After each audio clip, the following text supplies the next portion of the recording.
Good evening, everyone. Call to order this meeting of the Board of Education of Rocky Hill, October 16th, 2025, 7:02 in Town Council Chambers. If everyone will please stand for the Pledge of Allegiance. I pledge allegiance to the flag of the United States of America and to the republic for which it stands, one nation, under God, indivisible, with liberty and justice for all.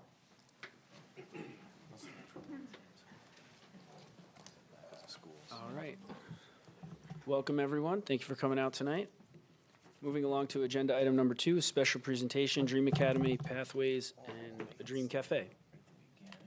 Dr. Zito. Oh, thank you. So tonight we asked some folks who represent the school district running the Dream Academy, the Dream Cafe, and the Pathways program to come out. We have some staff members here tonight. They're going to just kind of give an overview on what goes on in programming. As you know, we have 5 schools in the district, if you will, but sometimes these special programs, very often we haven't heard directly from the staff. Sometimes you get reports from central office. So tonight we asked the staff to come and give the board an update on how it's going in these 3 very important programs.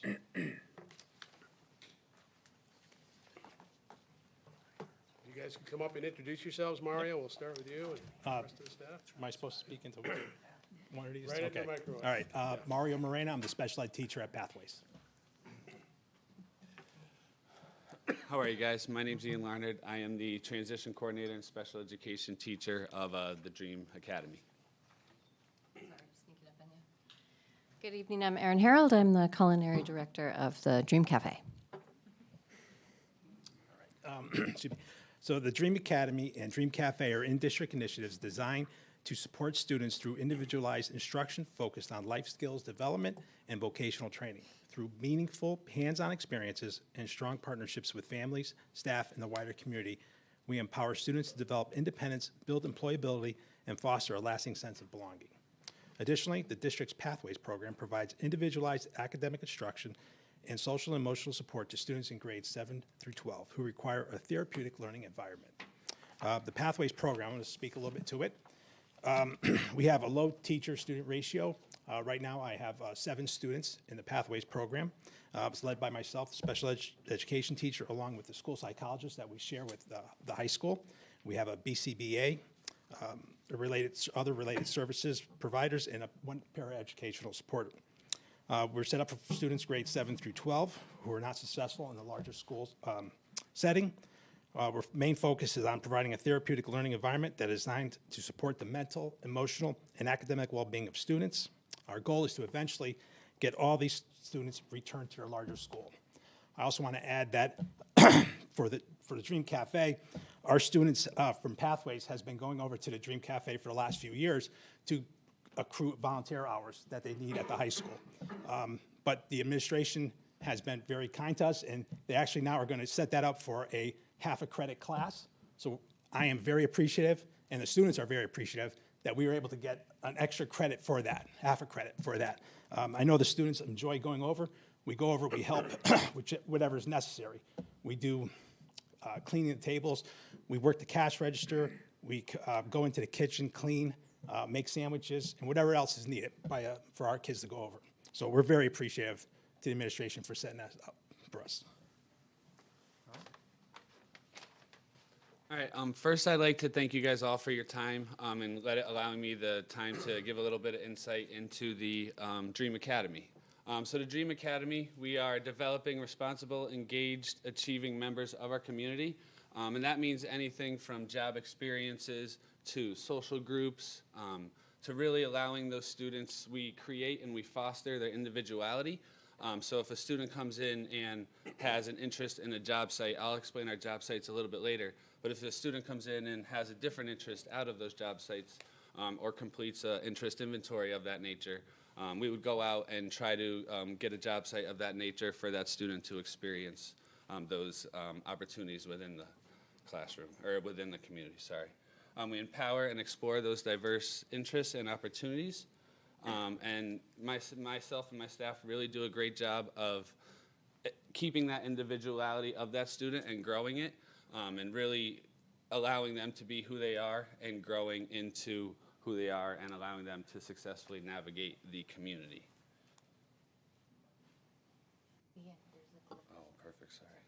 All right, so within the Dream Academy, we have 13 students. All of these students have wide-ranging levels of abilities, whether it be learning disability, behavioral, social, emotional, or anything of that nature. Some of these students are verbal and nonverbal. So like I said before, each student's program is very individualized.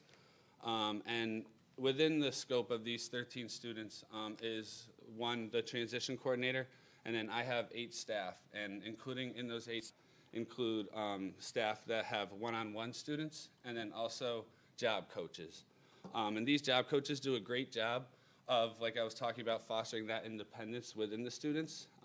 For instance, if a student is on a job site and is really kind of struggling, whether it be self-advocacy or learning a new task, the student or the job coaches really do a great job of assisting and modeling that student until that student is able to grasp that task and then be able to complete it independently. And as they move and gain more independence in a certain task, those job coaches then move back a little bit to promote that independence and allow that student to independently complete the task of that job.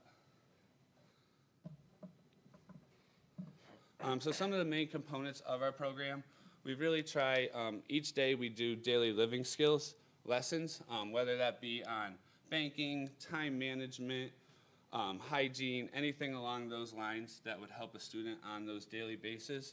We also promote self-determination, like I talked about as well, self-advocacy on the job site, whether the student had a question or didn't know how to complete a task. The job coach would really help that student in breaking down the steps into tinier steps and allowing the student to complete that task, whether that be who to contact on the job site or whatnot also. We also do a great job of working on communication and socialization skills, which I'll get into a little bit later in regards to our Community Friday aspects. And we also do a great job of community participation, whether that be in the job sites, whether that be our Dream Cafe, and all the voluntary opportunities that the students have within that as well. And this is just a list. I'm not going to list them all, but you can feel free to read it, of our job experiences. So 2 or 3 students stay within the cafe and a job coach or 2 each day. And those students assist Miss Aaron in anything from packaging food to making the sandwiches to just maintaining the cafe tidiness and register and that nature. But then we also go out to other job sites as well each day, whether that be CVS, Uptown Consignment, just to name a few. Price Chopper, they do a great job of opening their doors for us as well. And then this is just some of the Community Friday outings that we've done so far this year. So every Friday we go out to a social gathering, promote those social skills for the students. About 50% of the time we also meet various other local transition programs as well.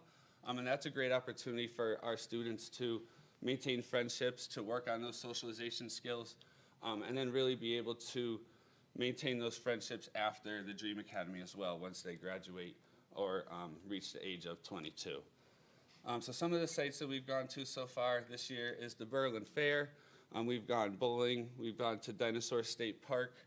A lot of the students, I allow them to pick activities that maybe they saw over the weekend that they passed by with their parents and they didn't get a chance to go. The students come in and say, hey, can we try out this opportunity? And of course, if it's within the realms, we certainly do that. So the students have a say and interest in where we go on Friday outings. Some Friday outings we're also looking forward to this year. We have the opportunity to go to a Yard Goats baseball game, the Wolfpack hockey game, and a lot of the students are excited about some of the nature centers we're going to visit as well. And then now leading into the Dream Cafe, this is just a daily schedule of the events that go on each day. So like I said before, my students, 13 students, are split into 2 different groups. For the first half hour, half the group does life skills or daily lessons with myself. The other half hour they go and work on cafe skills, and then we switch in the morning. And then for 2 hours each day, the students either go to the cafe or work on other job sites as well. So that's just a schedule, and that leads me to Miss Aaron in the Dream Cafe. Thank you. All right, I can get the clicker. Hi, everybody. Thank you so much for listening to us tonight. We're really excited about everything that we're doing. And I appreciate everything that you guys have said. I'll speak about the Dream Cafe since that's where I am. And these are kind of the activities, events, and initiatives that we've got going, that we've done so far, and that we're going to be doing through the end of winter, end of 2025. So our goals are to continue to grow the program and ensure a positive learning experience for the students of Dream Academy and Pathways, to create inclusive events, activities, and immersion experiences, and to increase our visibility and community awareness about what we do. One of the first events that we had this year, we were invited by the Rocky Hill Commission on Inclusion, the Unity event on September 20th. This was a great event. We were invited to provide the coffee and pastries, and our volunteers, Daniel and Justin, did a great job. And then John Fabritas was our guest star. He came in, and John always makes everything so much fun. So it was a great event. The event goers ate and drank everything. We sold out of everything, I think, except for a couple of coffees. It was just an awesome community awareness event for us. People didn't know who we were, what we did, and so we really chatted it up, and Daniel and Justin did a great job of doing that. So it was a great way to kick off the year. The other thing we did this year, on October 2nd, was our open house. We opened the cafe to the families of the Dream Academy and Pathways families. The students were able to share their experiences with the parents and siblings, and we really wanted to have this as a closed event so that the kids could really feel free to be themselves and to show their parents what they really do. And I would say it was a huge success. The families were able to tour the kitchen, the workstations, the craft stations.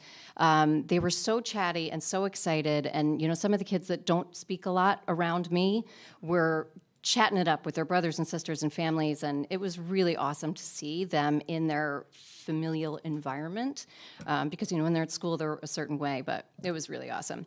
So it gave us the idea to have in the pipeline a spring dinner where families will be able to see the improvement in their student and their growth in real time. So hopefully that's going to be a little bit more of an involved event where they help prep the food and serve the food, but I'll get to that in a little bit. Our lunch delivery program is ongoing for the schools. We have lunches that are delivered to each school on a designated day, and the students help with every aspect. We've got some kids that are actually making the sandwiches now. We have a workstation that's set up for practicing how to make sandwiches with laminated ingredients, and so some of them have graduated from that into the actual kitchen. So they help prep sandwiches and salads for the teachers and staff. They label each lunch with handmade stickers. They set up the bins for each school delivery and organize the drinks, sides, and cookies. They pack the delivery bags with the correct items and utensils. And then those who come with me in our beautiful minivan, who I've named Sheila, they carry the deliveries into the school. They set up the lunches in the designated areas. They collect money, and then they organize all the supplies when we get back to the cafe. And then each week we are now choosing a raffle winner for everybody that's ordered. So they get to pick a name out of a hat, and we send pictures of that, and the staff really loves that, as do the kids. I'm excited to report that today we had our first corporate business lunch cater. Justin and Daniel came and delivered an almost $300 order to ACOM. This is something that I have been working on diligently since last year, and just kind of knocking on doors and cold calling and sending emails to try to get some of the local businesses to support. And ACOM actually found us organically from our website, so that's super exciting to me. They were thrilled with everything. They loved it. They loved how we came in with Justin and Daniel, and so I'm hoping that this is really going to take off. And then, I was joking with the boys. I'm like, how about if we do one of these a day? And I said, I don't know, but it helps with revenue. It helps with practice. It helps with everything. It's another opportunity for the students to produce a large order from start to finish. So it was an exciting day. And then our next initiative, tomorrow we launch our holiday greeting card and craft sale. The greeting cards get launched tomorrow. The craft sale will be part of a later event. As some of you know, we did Valentine's cards, we did Mother's Day cards last year that the students are making. They're really awesome. The next slide shows a little sneak peek, and you're going to all be very excited about what they have been working on. But we'll have single cards and multi-packs available.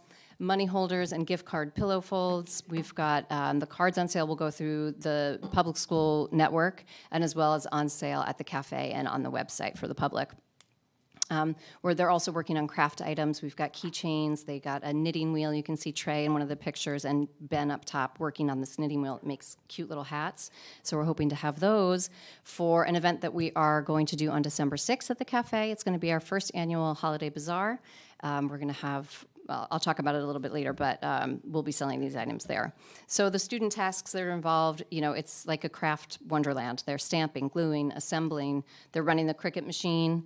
They're using the loom to make the crocheted hats. And then we have these ornaments. They're rolling dough. They're painting. They're cutting and packaging the items also for sale and delivery. I'm sorry that I'm not turning this much. My eyes are terrible, so I have to read from here. And this is the sneak peek. So if you can see, these are made mostly with the Cricut. The green card in the top, that was Justin Naidu. He designed that from beginning to end. That was his idea, his creation. He's making the whole thing. It comes in a 4-pack. The pictures, the photo cards, Ben Coddington has done the photos for that. It's a really cool collaborative thing for the kids to be doing. So that sale will launch tomorrow, and believe me, I'll be sending out lots of emails, so you guys will be sick of me by the time the holidays roll around. Another super cool, exciting thing that we are doing this year is we're going to be making dog treats. We are in the middle of the process. Actually, the 2 recipes that we have featuring oats, pumpkins, sweet potatoes, and bananas. They're healthy ingredients for Fido, or Freya, who's mine right there. We just sent them off to the lab for the analysis. Once we get that back, we can send it to the Department of Agriculture and be licensed to actually sell dog treats. So it's going to be a fundraiser. We're going to partner with Stephanie Malkin and the Animal Advocacy Club at the high school. We're going to donate a portion of the sales to a local shelter. We're also going to set up a dog food and blanket donation collection at the Holiday Bazaar. More about that later. And the students have already been helping baking and drying the treats. They'll be packaging and labeling the treat bags. They'll be delivering the orders to staff. And then they'll be volunteering for the Holiday Bazaar as well. So another way to keep everybody engaged. And then this Halloween, on October 31st at 8:45 in the morning, we will be with the kids at the Community Senior Center. They're going to help deliver and package and set up and serve the baked goods. They'll probably help bake them as well. And then we're going to visit with the guests. The kids will be dressed in costume, and it's just going to be a really fun event. So we're looking forward to that. And then here we are at the big shebang, the first annual Holiday Bazaar. So it's going to take place at the cafe December 6th from 9 a.m. to 1 p.m. It'll be open to the public. We'll have the craft set up and greeting card pop-up shop. There'll be the coffee bar and pastries will be for sale. We're going to have gift wrapping stations for people to bring gifts in. The students can wrap gifts, a hot cocoa bar and cookie decorating station. I'm hoping to do a collaboration with the music department at the high school. We're going to have a Santa Claus and do some photo ops. And then we will also have student volunteers from Dream Pathways and the high school as well for that. And then what's in the pipeline? So those are the events that we've got really in the works at this moment. I know Mario talked about getting the credits for doing some work at the cafe. So we're going to try to do some more structured lessons. So we'll cover various topics: food safety, kitchen safety, customer service etiquette, money handling and counting, allergy management, what to do when there's an unhappy customer, all of these kind of scenario-based learning kind of module things that I would like to do. I'd also like to look into becoming ServSafe instructor. I'm certified, but that way I can certify the kids. So once they leave and they go to work someplace else, they're already going to have their certification, which is a really cool thing. They offer it online, and it's a really hard thing to do just by yourself. I think in a group setting, you know, we can role play and get some of the ideas across a little bit better. So more cards and crafts, of course, for the spring. The Valentine's sale last year was a huge hit. The more local business lunch orders, really trying to do that. And then, of course, the spring dinner. So that's going to be a big shebang for us at the end of the year.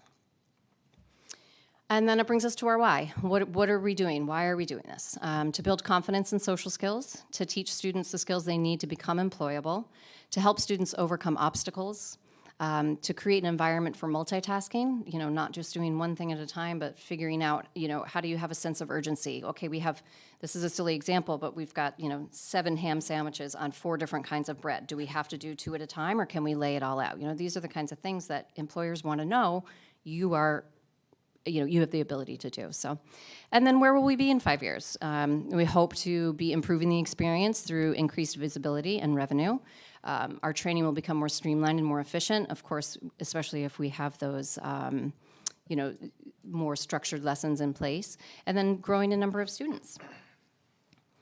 And then my final slide is just a typical look at a day at the cafe. So we do cooking classes with the kids, 2 or 3 students, smaller broken down classes in the morning. They help with the lunch prep work.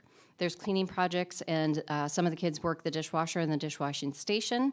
Customer service, of course, and stocking the coffee stations. Coffee and merchandise inventory we do quite often.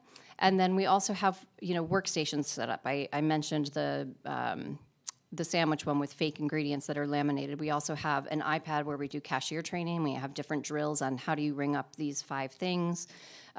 Sandwich making practice workstation I mentioned, measuring dry and wet ingredients. We also have a money counting station, because I think it's really important that computers go down and kids need to learn how to count money back manually and not just with, a computer. And they all do really well with that skill, actually. And then crafts, lunch labels, and greeting cards. So that is what we are looking at for this semester, I suppose, at the Dream Cafe. And this is hopefully where we're going next spring with some more exciting initiatives. So thank you so much for your time. We appreciate it very much.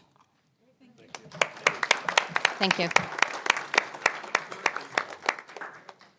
I also just wanted to say, too, the students take the skills that they learn in this cafe and then translate them into other job sites within the community, too. So just to let you guys in on a little story, one of the students we had at the beginning of last year was deathly afraid to work in a grocery store or anything of that nature. This past year in the cafe, he really gained his confidence, did the iPad, kind of learned how to use the register throughout the year. Then he was on the register, gaining that confidence. And then now this school year, we're in a cashier program in Price Chopper, hopefully for him to get a job. So those skills within that cafe really do transfer into within the community jobs as well. And now I would just like to call up Miss Genta Rambalaku to give a little testament as well. Oh, baby. Let's go again. Ready to come here from work. It's going to be from the heart. I should have prepared notes seeing how many people are here this morning. You saw all the slides, very professional presentation. This is bringing it to life. My name is Gentiana. I have 3 kids, 18, 11, and 6. My 18-year-old, Sid, he's a student at the Dream Academy. He was born in 2007. He has gone to Rocky Hill, Bright Beginnings, Stevens, GMS, because Mosers wasn't a thing then, Rocky Hill High School, and now he's at the Dream Academy. He was diagnosed with autism when he was 3 years old, which was my firstborn and quite a shocking diagnosis to our family. I remember sitting there and thinking, Doomsday was upon us, and what are we going to do? Fast forward, Stevens was beautiful, middle school was beautiful. He actually ended up doing Boy Scouts and Challenger football and Challenger baseball and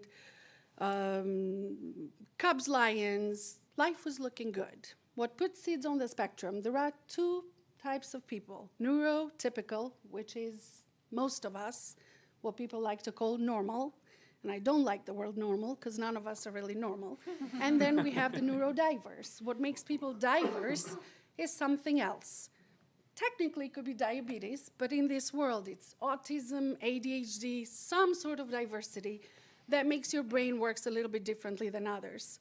My son specifically is superior IQ. Some sort of psychiatrist sat with him and said, oh my God, this guy's off the charts smart.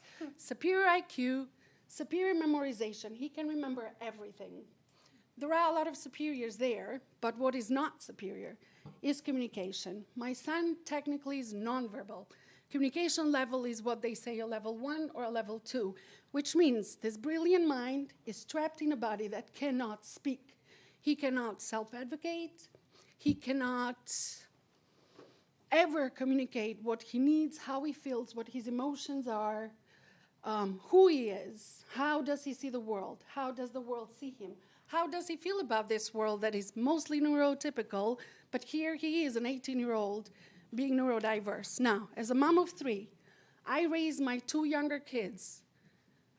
The world does not owe them anything. I raised my 2 younger kids for the world not to bend over for them, but for them to bend over for the world, for them to stand up for the little guy, for them to teach the kid about neurodivergency and that the neurodivergent people need to be seen like people. And then I find myself in a tough balance as a parent, having a neurodivergent kid. As a parent, when I'm not here, I want to teach my son to be the kind of person to not bend over, for not have the world bend over for him, but to be able to survive in this world. And the world became a very, very tough environment to live in when high school rolled around. Up until high school, he didn't even know he was neurodivergent. If you asked him, which I asked him, we read a book in 7th grade about a kid that had autism, and I looked at him, I said, do you know anybody that has autism? He goes, nope. I said, do you have anybody in class that has autism? Nope. I even said, do you think you have autism? He goes, nope. And that was 7th grade. And then high school comes around. I'm sure many parents here went to high school, have kids that went to high school, and the world became very real. And all of a sudden, that superior IQ that is both a burden and a blessing became the burden, because now all of a sudden he could see how people saw him. He could see how kids saw him. He could see how staff saw him. The golden hour in my house is dinner time. It's the only time. It's 7 o'clock. I just got out of work. We sit down and we eat together. It's a time where the nonverbal kid actually gets some kind of verbal. He cracks a joke. He laughs. He stopped coming at the dinner table. The first 2 years of high school, he would close himself up in his room and cry for hours. And if anybody has a kid here and he's nonverbal, and you're longing to find out why your kid is crying for 4 hours with his door shut, it hurts. And even though you want to prepare them for the world, you want to fix the world for them. He entered high school with high honors. He qualified for the STEAM program where they do the engineering, the bright math. And then on April of this year, I found myself parking in front of the Dream Academy. Some dreams were shattered. I sat there and I remember crying. I had to compose myself. I had requested to do a tour at the Dream Academy to see what this is going to be like for my son. And I remember sitting there and thinking, I held my son in my arms when he was an infant. I dreamed of the day he would wear a tux to go to prom, and I never had that. I dreamed of the day he would go to college, and I dreamed of so many things. And I sat there and thinking, why am I in this place today? How did we get here? I felt like I let him down. I felt like we did not promote whatever. We were at a place, but I sat there and I reminded myself, we're at a place where we're sitting at the dinner table and he's there, but he's not there. I have not seen the light in him for years. So then I went in and I met Mr. Ian. And I went in, I remember shaking, I remember my heart racing, I remember white noise in my head. And I went there thinking, I don't even know why I'm doing this. This is not the setting for him. He should be taking college classes. He's capable of doing college classes. And then, as lovely as that personality is, again, to bring it to life, it was, besides preschool and elementary years, which are elementary years, the kids don't know that they're different in elementary years. The kids are born thinking that we're all the same. They learn later on that we're not. Technically, inside, we're all the same. But I spoke to him for half an hour. He gave me a tour of the place. He told me what the kids are going to be doing.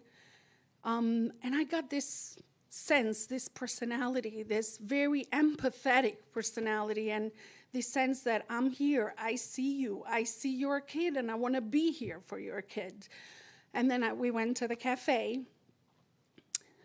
I want to say that last year we had an 80-hour contract signed by a nonprofit organization to send him to a job site where they could coach him one-on-one, and that was Savers in Newington.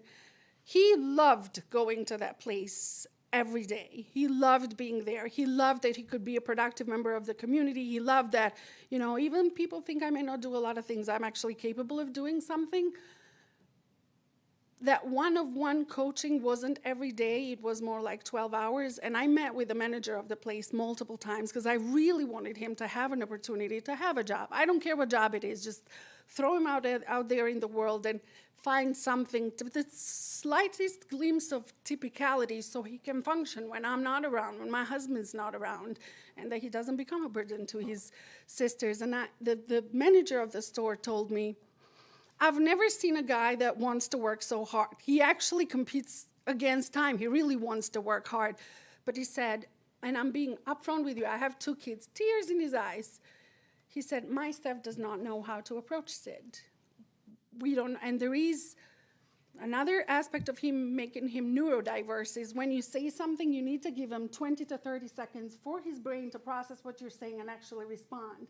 And during those 20 seconds, he may look like he is not even listening to what you have to say, like he's defiant or he's ignoring you. His brain is actually trying to put together what you just said and react to that. So to a lot of the people that were working at Savers, they didn't know what to do with that. Like, is he listening to me? Imagine having a person like that at your job when you're giving like a command and they're not reacting at all on the surface. They're looking very bland. So going through the cafe, that was the first glimpse of hope. I said, okay, it's not college. Because he said absolutely no to college. Like I said, during high school, there were no clubs, no sports, no colleges, no proms, no dates, nothing typical at all. It was a door in a room, shut in his bubble by himself. Fast forward, he's only been going for 2 months. Sid sits in the dinner table and he laughs with us again. Sid goes to a speech therapist every Tuesday from 4 to 5:30. And he actually told the speech therapist that I'm open to exploring college classes again, which was an absolute no. In May, April, March, February, January, an absolute no. He, in that little bubble of the world, he is seen, he's accepted, he's promoted, he is lifted up, he's made to feel like there's no neurodivergency, there's just you. And these other kids that understand you, and us that get you, and us that are gonna lift you and constructively prepare you, hopefully, for a world that you will be able to function, that you will be able to produce, and hopefully one day you will be able to give your 110 beautiful neurodiverged self. So thank you so much for your time. I appreciate it. I just wanted to bring it to life. This is a very happy parent with Dream Academy. My life purpose, I didn't even know. I knew slightly about it, is to bring as many customers to your door and get as many customers to order from there. All my family and friends are gonna be regulars there. So please, from this mama's heart to yours, I know all of us have kids that we love that are our own or from our beloved. This is a beautiful opportunity where we create a little bubble for the world to bend for these kids that so desperately need it. And then there will come a time that they will bend for the world and make it a better place by showing their true colors and by giving their true production to it. Thanks. I've said enough.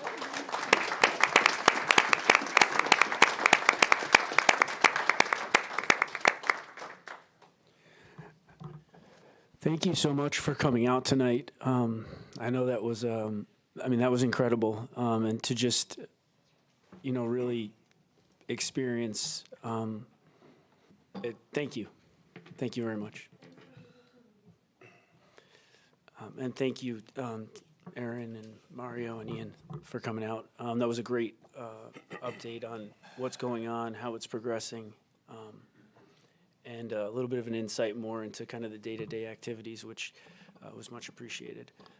I know this was kind of an endeavor that really has never been done by a public school before, and it's just great to see it progressing the way that it's progressing. So thank you. I know that's due to really wholeheartedly to your guys' full commitment and full belief, and thank you.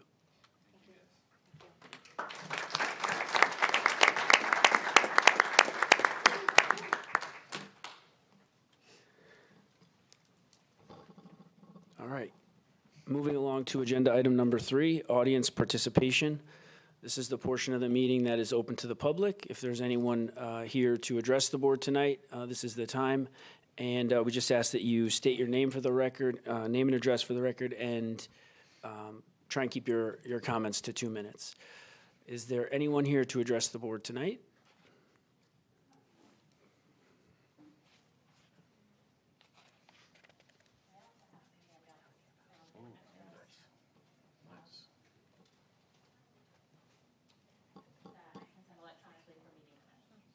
Thank you.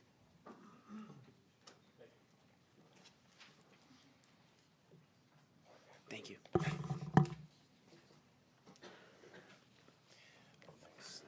Get the honest one time using Cub Scouts with us and stuff.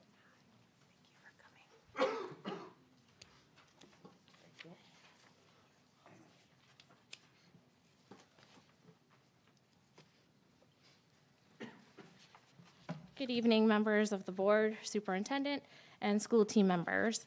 My name is Natasha Fatu, and I'm a resident of Rocky Hill at 10 Heron Drive. I'm also a transportation engineer who likes to promote STEM learning. I'm very enthusiastic about the work I do, and I think it's very important for our community. The Connecticut Department of Transportation has partnered with AASHTO, which is a transportation organization, on a STEM Outreach Solutions Program, which is a national hands-on initiative connecting middle and high school students with real-world learning in science, technology, engineering, and math through the lens of transportation and civil engineering. Why am I bringing this to you?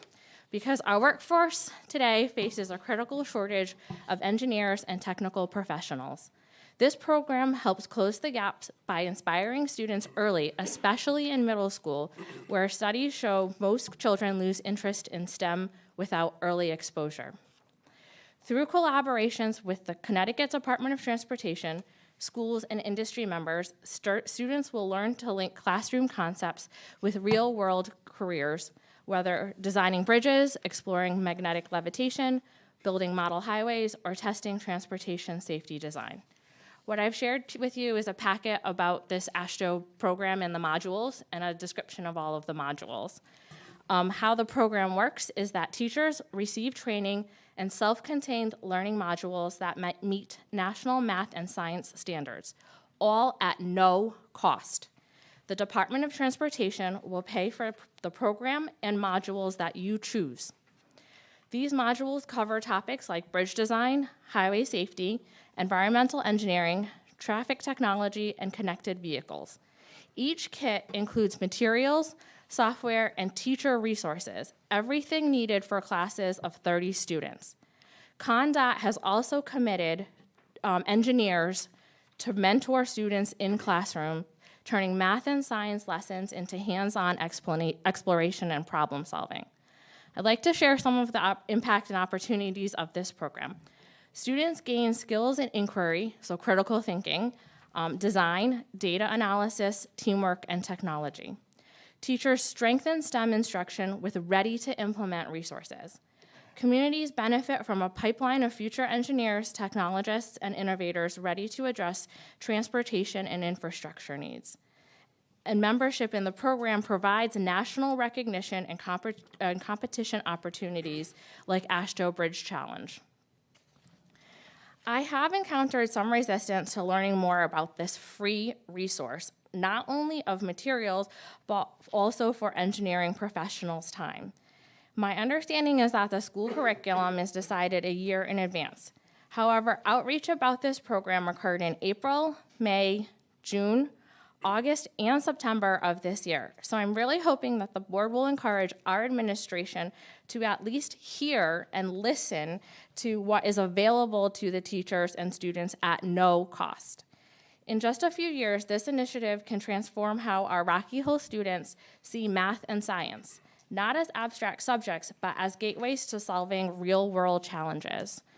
I, as a resident, would like to invest not just in education, but in our community's future workforce. Thank you.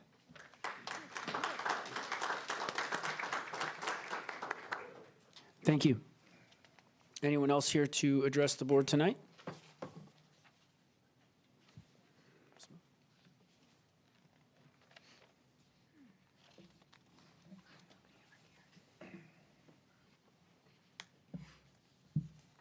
Good evening. My name is Jenna Millman. I have lived in Rocky Hill for the last 10 years with my husband, Eric. We have 2 daughters, Sophia, who has just started at the high school, and Emily, who's just started in 6th grade. Both girls have been in the Rocky Hill school system since they were in kindergarten. I'm addressing the board this evening with some concerns that I have around a change in the foundational math model at GMS. And I'd like to talk to the board as well as the community about my concerns. I did share a letter with Sean on the board. I will go through the highlights and then have also spent time talking with Jay at GMS and others about my concerns, but I did want to bring them to the community. So I'm writing to express concerns about a recent change with the elimination of the foundational math and reading program at GMS at the start of this academic year. This is being introduced as a reduced in-class support model for the Tier 2 students.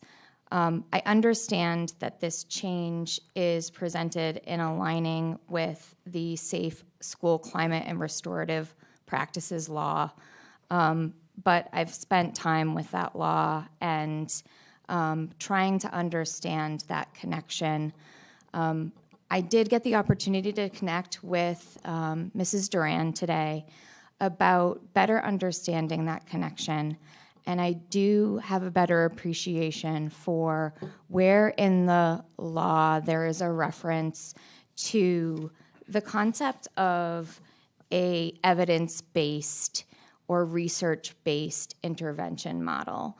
And while I understand that reference, as I read that regulation, it is not a mandate in how we address evidence-based learning in our schools.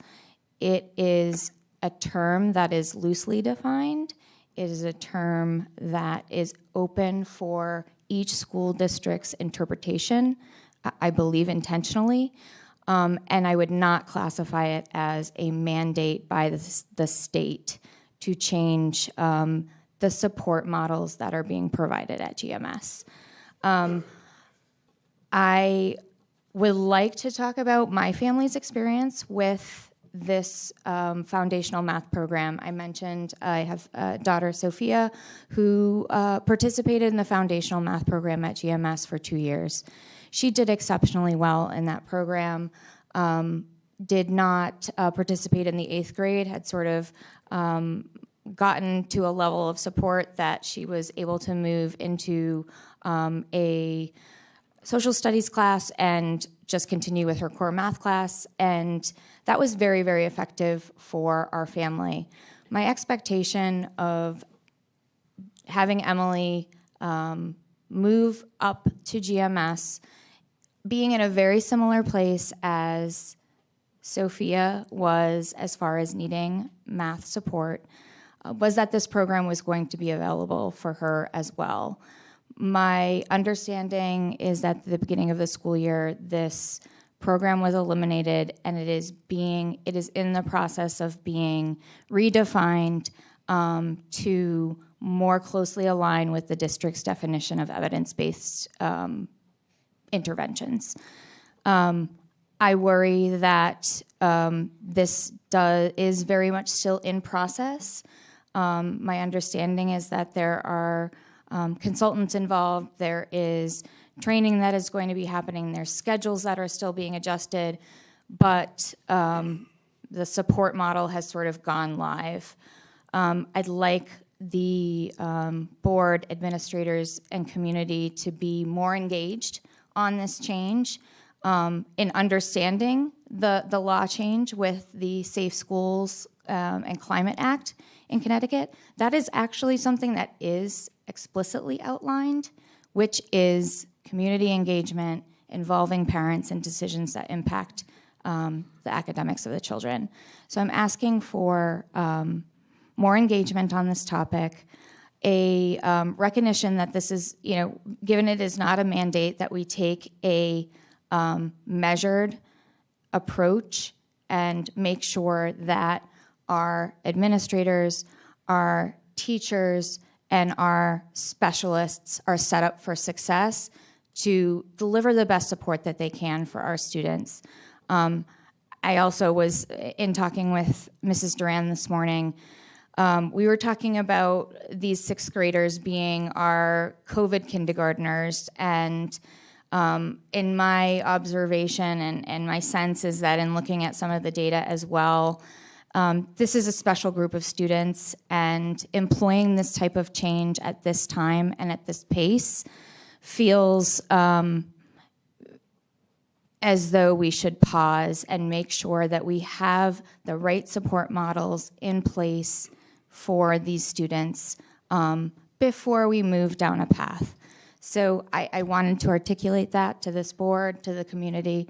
I thank Mrs. Durand for having robust conversations with me. I thank the administrators at GMS for also sort of educating me along the way as well.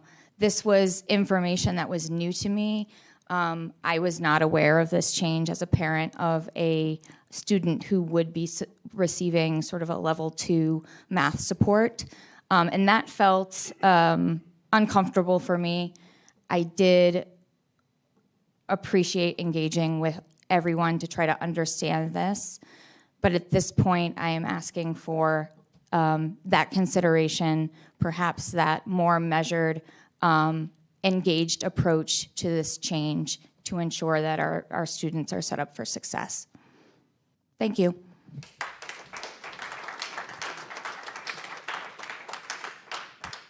Thank you, Mrs. Millman. Anyone else here to address the board tonight?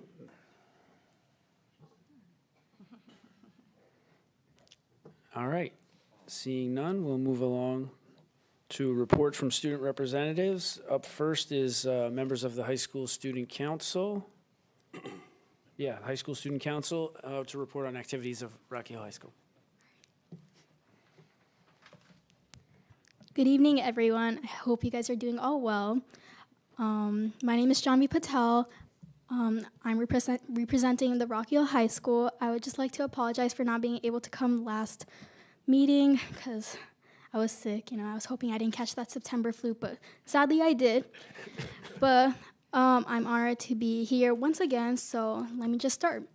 The past few weeks have been busy and full of exciting events at our school, and it has been wonderful to see students, staff, and families coming together and celebrate achievements and get involved in our community.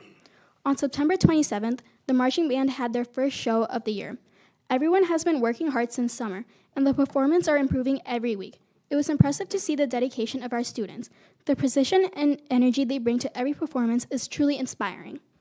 On October 1st, we had the National Honor Society induction ceremony, where we welcomed the new members into NHS. This was a very special night celebrating students' academic achievements and their commitment to our school community. On October 9th, we had Lendapa, a community service event for freshmen that brought students together to make a positive impact. The freshmen got hands-on experience in helping the community, which is a crucial skill to develop in high school. It is always inspiring to see students giving back and earning volunteer hours, while doing so is a welcome bonus.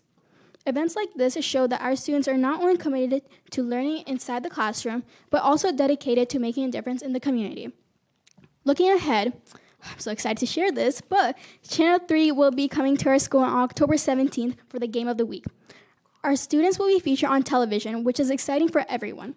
We're all looking forward to showing our school spirit on camera, and we hope that everyone remembers to smile and maybe avoid waving at the wrong camera. It is always exciting to have our students in the spotlight, and this event is a great way to highlight the hard work of our athletes, coaches, and students who support them. Tune in at 9 a.m. on Channel 3. Fall athletics are also in full swing. From soccer and volleyball to cross country and football, our teams have been working hard and representing our school with pride. Balancing academics, extracurriculars, and athletics is not always easy, but our students continue to show dedication, teamwork, and resilience. It is inspiring to see them push themselves to grow both on and off the field. Overall, it has been an exciting start to the school year, and we are looking forward to many more achievements, events, and moments of our school pride in the weeks ahead. We're proud of the energy, commitment, and spirit our students bring every day, and it is truly a joy to watch our school community thrive. Thank you, and have a good night.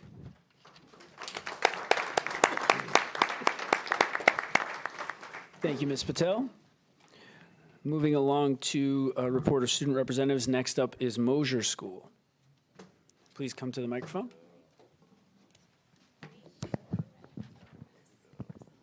You ready?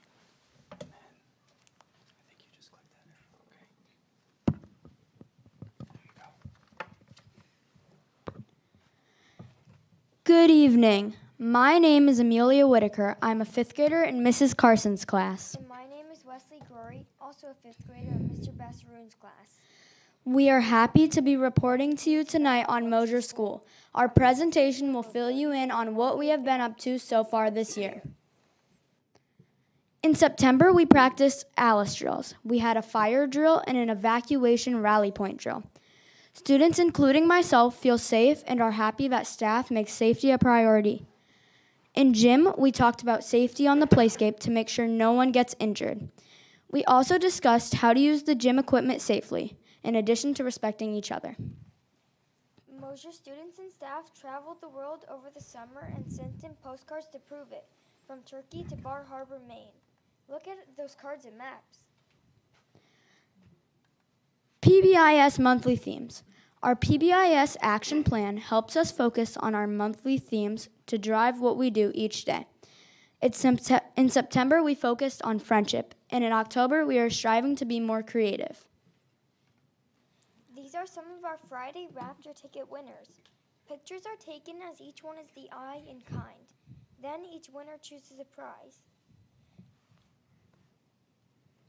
Doing good deeds earns you a Raptor ticket. Every Friday, each Raptor ticket holder has a chance to be chosen. Team 4-2 award recipients for each class. These are the students who modeled our PBIS goals for the month of September. Congratulations. Each grade has a goal chart in the cafeteria. It looks like a thermometer. Raptor tickets for the month will be counted. Also, a suggestion box was put out for October 2nd and 3rd. Students put in suggestions for rewards for reaching grade level goals. Suggestions included extra recess, movie day, PJ day, and ice cream as a reward. The box now sits on the main office counter and is ready for suggestions. Meet and greet was held, and students got to see our classmates and meet our teachers. It was an exciting time. It's so much fun to walk our families around the school and show them where we learn, play, and spend our time with our friends. Mosier mornings, getting off the bus or getting dropped off and starting our day. Our Pledge of Allegiance and morning announcements are brought to us by our 5th grade classmates every morning. We also have birthdays for the day read and sometimes even a joke too. One of the jokes was, what did one Dorito farmer say to the other farmer? Cool ranch. Getting breakfast from the cafeteria. The cafeteria staff greet everyone with a smile, and the food gives a much-needed boost of energy before the first period. Passing time on our way to specials, lunch, or recess. We see so many of our friends in other classes during passing time. 5th grade students have made displays in the cases of their favorite collections. Examples are beads, baseball cards, Legos, and even perfumes. And here are our specials: instructional technology, art, library, music, and band, and gym. At Mosier, we love attending art, music, gym, media, and band because these classes spark creativity, movement, and self-expression. Whether we are painting a masterpiece, learning a new instrument, exploring digital media, or playing a team game, students look forward to these engaging and hands-on experiences. These subjects offer a fun and exciting break from traditional academics while helping students build confidence, teamwork, and lifelong skills. Reading with Zoe, all about Zoe. Zoe is a Bernedoodle that weighs 65 pounds. She was born on June 12, 2016. Her favorite foods are cheese, strawberries, and peanut butter. She also likes playing ball with her handler, Tracy. Zoe is calm and a friendly dog.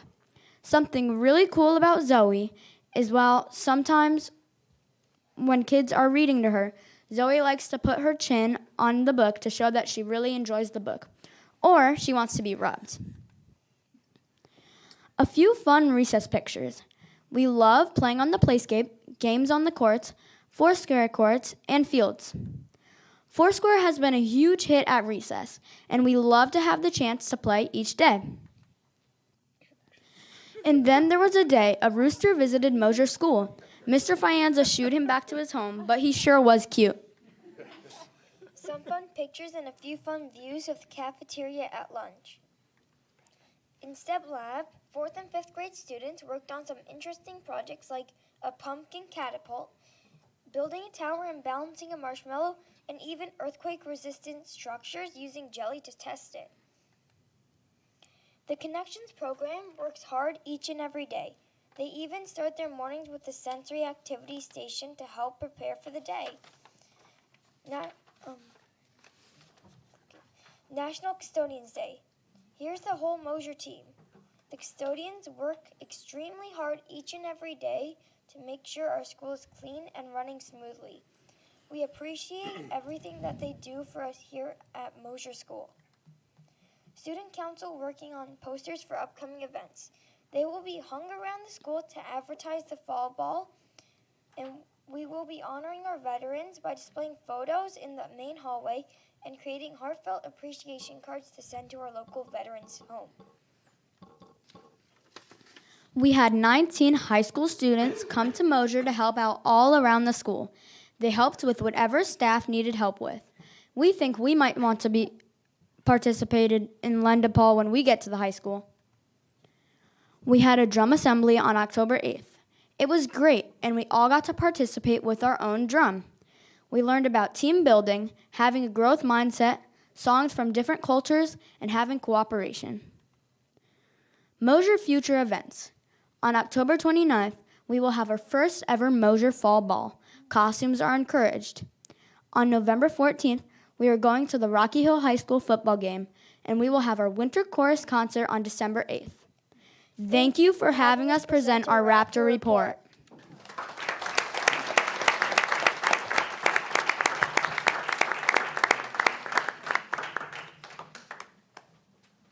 Thank you, guys. I think I speak for the full board when I say that's the best. That's our favorite part of the meeting is always listening to the student representatives, particularly the younger ones.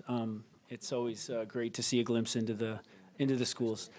With that, we generally take a 5-minute recess to allow people to take pictures and also so that people can sneak out so you don't have to stay for the whole meeting. So with that, I will entertain a motion.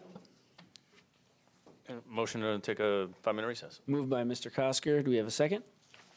Seconded by Ms. Tucker. All those in favor say aye. Aye. All right. The ayes have it. We are adjourned we're in recess for 5 minutes.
All right. Call back to order this meeting of the Rocky Hill Board of Education, our typical 15-minute, 5-minute recess. Moving along on the agenda, agenda item number 4 is approval of the minutes. On the agenda tonight, we have September 18th, 2025 Board of Education meeting, September 18th, 2025 Board of Education School Safety Committee meeting, September 23rd, 2025 Board of Education Curriculum Committee meeting, October 7th, 2025 Board of Education Special Meeting. Any corrections, deletions, or insertions for the minutes? Seeing none, I'll entertain a motion to approve the minutes. Motion to approve the 4 board meeting minutes as listed. All right, moved by Ms. Tucker. Do I have a second? Second. Seconded by Ms. Lafredo. Any discussion? All right, all those in favor say aye. Aye. All right, the ayes have it. What are we, 8 tonight? 8-0. Agenda item number 5 is correspondence. Dr. Zito. Yes, we received 4 communications from parents who have students in the Dream Academy. I'm not going to, you heard a lot from the program tonight, so you have the letters. Mrs. Cristofaro, Mrs. Sanchez-Ventry, Mrs. Engel, and Mrs. Mortavanek, and basically all very positive about the impact that the program has had on their kids. Essentially talking about how kids are learning work skills, developing confidence and independence, and so forth. So in the interest of time, you have those letters. We just received them in the last couple of days. But I do want to acknowledge those parents for reaching out and demonstrating their support for the academy. Thank you, Dr. Zito. Does anyone have any questions for Dr. Zito regarding correspondence? Seeing none, we'll move along to agenda item number 6, which is the consent calendar. On the consent calendar tonight, we have approval of the Board of Education meeting scheduled for 2026, approval of Rocky Hill High School class of 2025 graduation date, which is Monday, June 15th, 2026, proposed, and approval of the Rocky Hill Administrators Association contract for 2026-2029.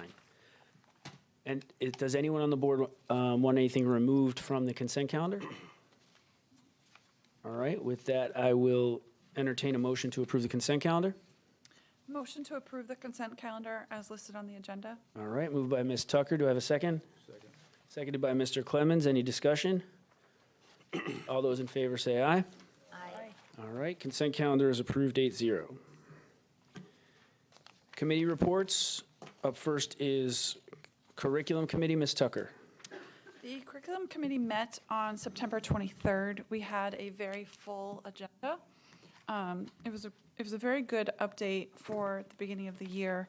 Much of the information that was shared, Mrs. Duran's going to be including in her report, so I don't want to overshare and take away some of her highlights. But in general, we talked about the program of studies, we talked about the career pathways, as well as the credit recovery. Had a good discussion on that. We talked about the Career Center update, having examples of the various programs that will be available within the Career Center. We had an assessment update, which will be a part of the presentation as well. We talked about the phase 2 of the textbooks ordering for the world language. And we had an update on the artificial intelligence and the different softwares and how we're going to be using it and incorporating it throughout the district. Thank you, Ms. Tucker. Any questions for Ms. Tucker? All right, moving along, agenda item number 8 is... No, go ahead. You sure? Good. Facilities Committee, Mr. Gavin. The Facilities Committee has not met since our last meeting. All right, thank you, Mr. Gavin. Agenda item number 9 is Finance Committee, Ms. Tucker. The Finance Committee has not met and probably do not have a need to meet until the budget sessions. Thank you, Ms. Tucker. Number 10 is Personnel and Negotiations, Mr. Gavin. I don't believe there's been anything that... No, there won't be any need for a meeting for a couple years now. Thank you, Mr. Gavin. Number 11 is Policy. So we did just have a special, not a special, we just had a committee meeting this, today regarding policy. That was to review the changes to, Connecticut changes to Family Medical and Leave Act. It's on the agenda for a first read tonight. And does anyone have any questions with regard to that? All right. Moving along to Special Education Committee, Ms. Tucker. We have not had a meeting for this school year as of yet, but it was really good to hear about the Dream Academy Pathways and Dream Cafe tonight. I appreciated that presentation.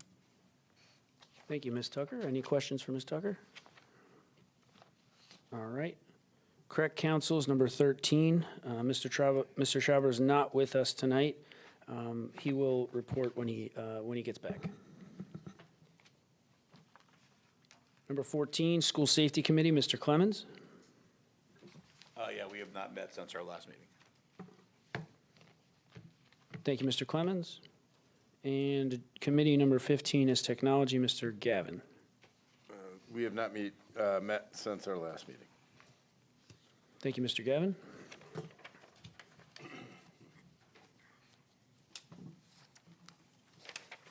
Moving along to agenda item number 16, which is what I previously mentioned. That is review of Board of Education policy number 4630, which is the Family Medical Leave Act. This is down for a first reading, so Dr. Zito. Yeah, just, we met earlier this evening with the policy committee. There are changes that are specific to the Connecticut Family Leave Act, FMLA. Essentially, prior to the change on October 1st, school districts were exempt with respect to non-certified employees. That means anybody who's not in a teaching or administrative role with certification. Now, non-certified employees are eligible and will be dealt with accordingly with Connecticut FMLA, so it's an actual benefit for non-certified employees. What you have in front of you is changes highlighted in yellow to the new policy, which again went into law October 1st. The original policy, it's just simply a first read. We kind of got into the weeds tonight. I appreciate the job that Dr. Diaz did with Gina Munch from HR. If you have any questions, we'll put it on for a second read at the next meeting, and we'll move forward. But first read, no real issues tonight in terms of action. Take it with you, go through it, and let us know if you have any questions. Thank you, Dr. Zito. Any questions for Dr. Zito? All right. Moving along, agenda item number 17, authorization for Dr. Nozick to serve as signatory on the BOE school lunch account. So our school lunch account is managed by Webster Bank. We actually had Mr. Zettergren come back a couple weeks ago, and we drove over. He had to fill out some paperwork. I'm asking that the board authorize Scott in his role now as our Assistant Superintendent for Finance and Operations. Scott needs to be authorized as a signatory on the Board of Ed school lunch account. It requires board action. Webster Bank will need a copy of the minutes indicating that the board gave Scott that approval. Thank you, Dr. Zito. Any questions for Dr. Zito? With that, I'll entertain a motion. I make a motion to authorize Dr. Nozick to serve as signatory on the Board of Ed school lunch account. All right, we have a motion by Ms. Tucker. Do we have a second? Second. Seconded by Ms. Lafredo. Any discussion? Seeing none, all those in favor say aye. Aye. Aye. All right, the ayes have it, 8-0. Scott Nozick is now authorized to serve as signatory on the BOE school lunch account. Agenda item number 18 is approval of varsity softball spring break trip to Orlando, Florida. That is to occur 4/13 to 4/17 of next year. Year 2026. So this evening, I asked our softball coach, Maddie DeRita, to come here, along with Dan Trudeau, our athletic director. This is a trip that's been done in the past. It's an out-of-state trip. It's an overnight trip, obviously, to Florida. It requires board approval. I've reviewed the information. You have the packet with what the activities entail. We've sent, in the past, typically baseball and softball, in my experience here, have gone and had a very good experience. The kids, I think, and they can come up to the podium and answer some questions, but typically it's a couple of league games that are scheduled against other Connecticut teams, typically some scrimmages against some non-Connecticut teams, an opportunity for the team to bond in a kind of a skill-building, competitive training environment, almost like spring training, if you would, for the major leagues, with the kids going out of Florida for a 4-day trip. I think the trip has been beneficial. The feedback has been great. The supervision is always my concern, but I'm confident that they have a good plan to keep the kids safe and supervised. And typically, we've seen parents also accompany on their own dollar going down and support their kids. But Dan and Coach DeRita, if you guys could come on up, I'd invite you to speak about it. I've just kind of given an overview, and then board may want to ask you some questions. Yeah, I wish I had like an awesome story that was like super meaningful like everybody else, but I really don't, truthfully. I just want to take the kids down to Florida because our baseball team does it a lot, and I think it'd be a really cool experience for our girls. I have a lot of pricing information, with rooms, with supervision, whatever questions you guys have, happy to answer them. 3 coaches will be attending, the 3 current coaches, so there will be plenty of staff that will be available, and I know most of the parents already have expressed interest in attending as well, again, on their own dime. So definitely, we just want to create a cool experience for the kids. We've been building up a good program over the past couple months and years, so I think it just would be good spring training for them, and we will be playing league games down there. I got off the phone with them the other day. Right now, looking at 2 league games, and I think 6 games altogether. 3 will be official, 3 unofficial. We've got a team from Alabama that wants to play us. We've got a team from California that wants to play us, and then Maine as of right now. So that's kind of just forecasting what it's going to look like. Just to double down, it's a great experience for the kids, a good team bonding experience, and it also gets a unique level of exposure for these athletes that they're not going to get from just playing in Connecticut, which, I believe is a pretty significant added benefit to the trip. All right. Thank you, both of you. Does anyone on the board have any questions?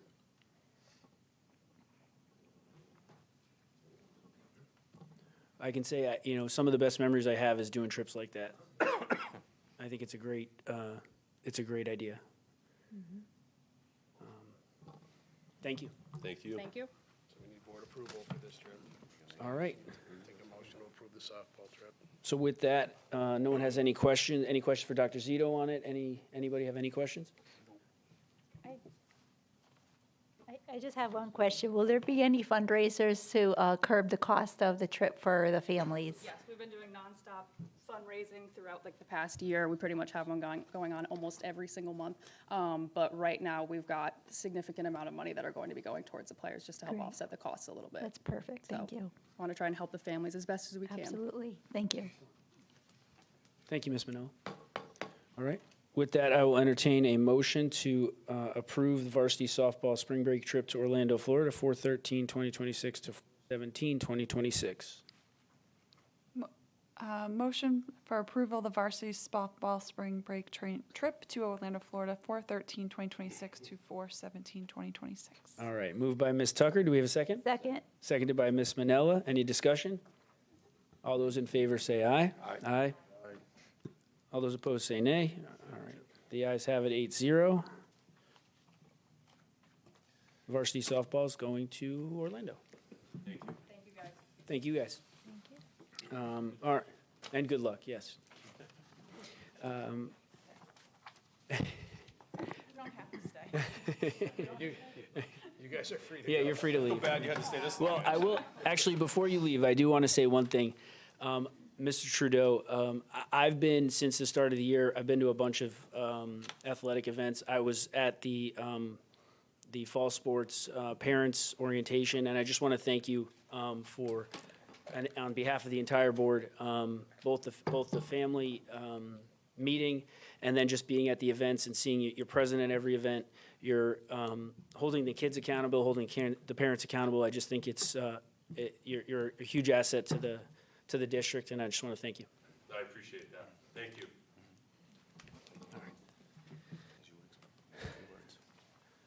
I was going to do that in my chairman's report, but I figured before he left. Sorry. No worries. Chairman's short, report is short. That does shorten it by a little bit. All right. Moving along to agenda item number 20, which is class size analysis. Dr. Zito. 19. Oh, did I skip 19? You did. Yeah, it looks like I checked in advance. Agenda item, no, sorry, apologize for that. Agenda item number 19 is approval of community service hours with a new option. Mr. Fode and Mr. Rand will present. Who wants to go first? I can start explaining, and then, Cody doesn't John, seem if you want to go up to the mic, that'd be great. I'm gonna go with Duran. So we do have a memo in your packet.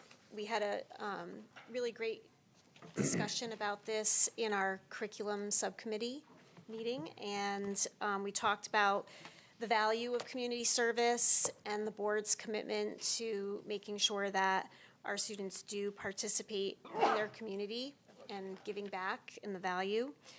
And then we talked about the new Career Center and the opportunities that that will also hold for our students. So what we'd like to propose is that students have two options for completing community service.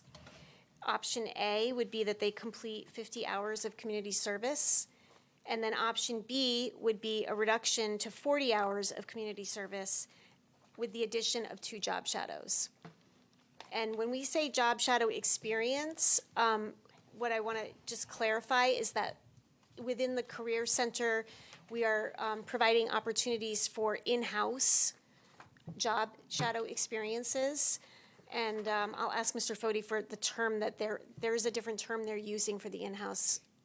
It escapes me at the moment. Yeah, so it's a career pathway presentation, we call them CPPs. So basically, just to kind of piggyback what Mr. Rand said, so job shadow, you think, leave the school, stay there for the entire day, but we're actually bringing those presentations into the building. And so Mr. Shigel's already put a menu of individuals to come in and talk. He's had somebody come in for the financial world to talk about what it is to be, a financial advisor. He's had the military in the last couple weeks. And so what he's doing is he's putting all these things together, and we think that it's a way to get students to go into the Career Center. It's a way for them to become more and more educated about making the right decisions when they go into post-secondary opportunities. And so I think it's a great way, again, to highlight the work that's been done so far with the Career Center. So, right. And kids get a lot done when they're there for the 8 hours, so we think it'll be very helpful. This also came about too because although we value community service, 50 hours doesn't seem like a lot, but it can be for students that I'm pushing like crazy to be involved every athletic season and every time there's a club. So like I'm really pushing for them to get involved. So, you start thinking about their day being until 3:30, 4 o'clock, 4:30, and now you got to come home and have dinner. And our kids do a nice job already of that community service element and thinking about the community. So we thought we'd give them a little grace, and if you would consider the 2 opportunities to give them what best fits for them, I think it would work out. Yeah, thank you. Just to clarify, so we would allow either an in-house experience or out, because I don't know that we'd be able to provide enough off-site job shadow experiences. So either or would qualify for the 2. And the record keeping would be through guidance still, because they do the community center, the community service hours already. So they would monitor that because obviously it being part of the graduation requirement, they're the best ones to know what the profile of every kid is as they get close to graduation. So if you have any questions, we're happy to answer. I'm sure they would love it if you did 25 hours, but I mean, I tried. It's a little too cheap. So, and then there's going to be a reflection with all the job shadows, kind of working that out right now. Kind of building the airplane as it's flying, but there'll be some type of feedback that we get from the students as a result of doing the 2 job shadows if they choose that option. All right. Thank you, Mr. Rand. Thank you, Mr. Fode. Does Yeah, anyone have any questions? Yeah, I got questions. Mr. Kosker? Yeah, so I love the idea.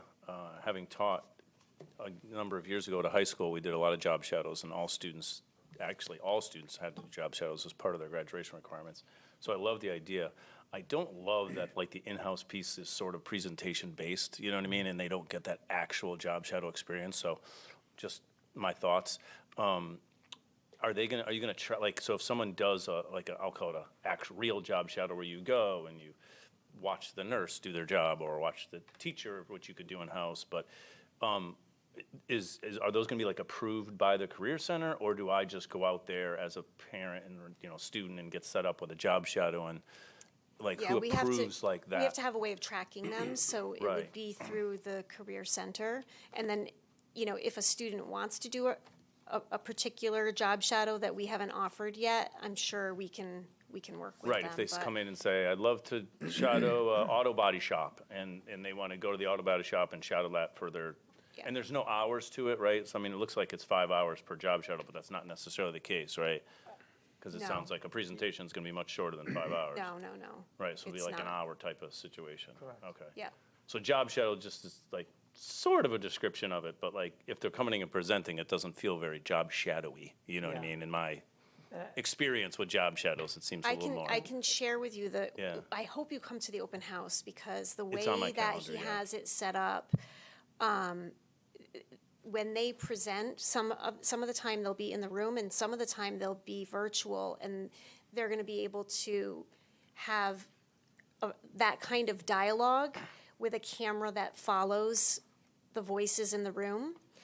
And they'll be able to show the space and kind of walk around while they're explaining as well. So I think, being that it's in its infancy, we have to have some flexibility. We don't have a budget per se to be busing kids, and as you know, busing is Yeah, not no, yeah, I cheap. get So that. so we're really working. I mean, Jordan Chagall, who's leading this, he's such a go-getter, and I have no doubt that he will be doing a fantastic job fundraising, bringing in sponsors through the corporate side of things. He's doing a ton of networking. But we also need to just start small, so.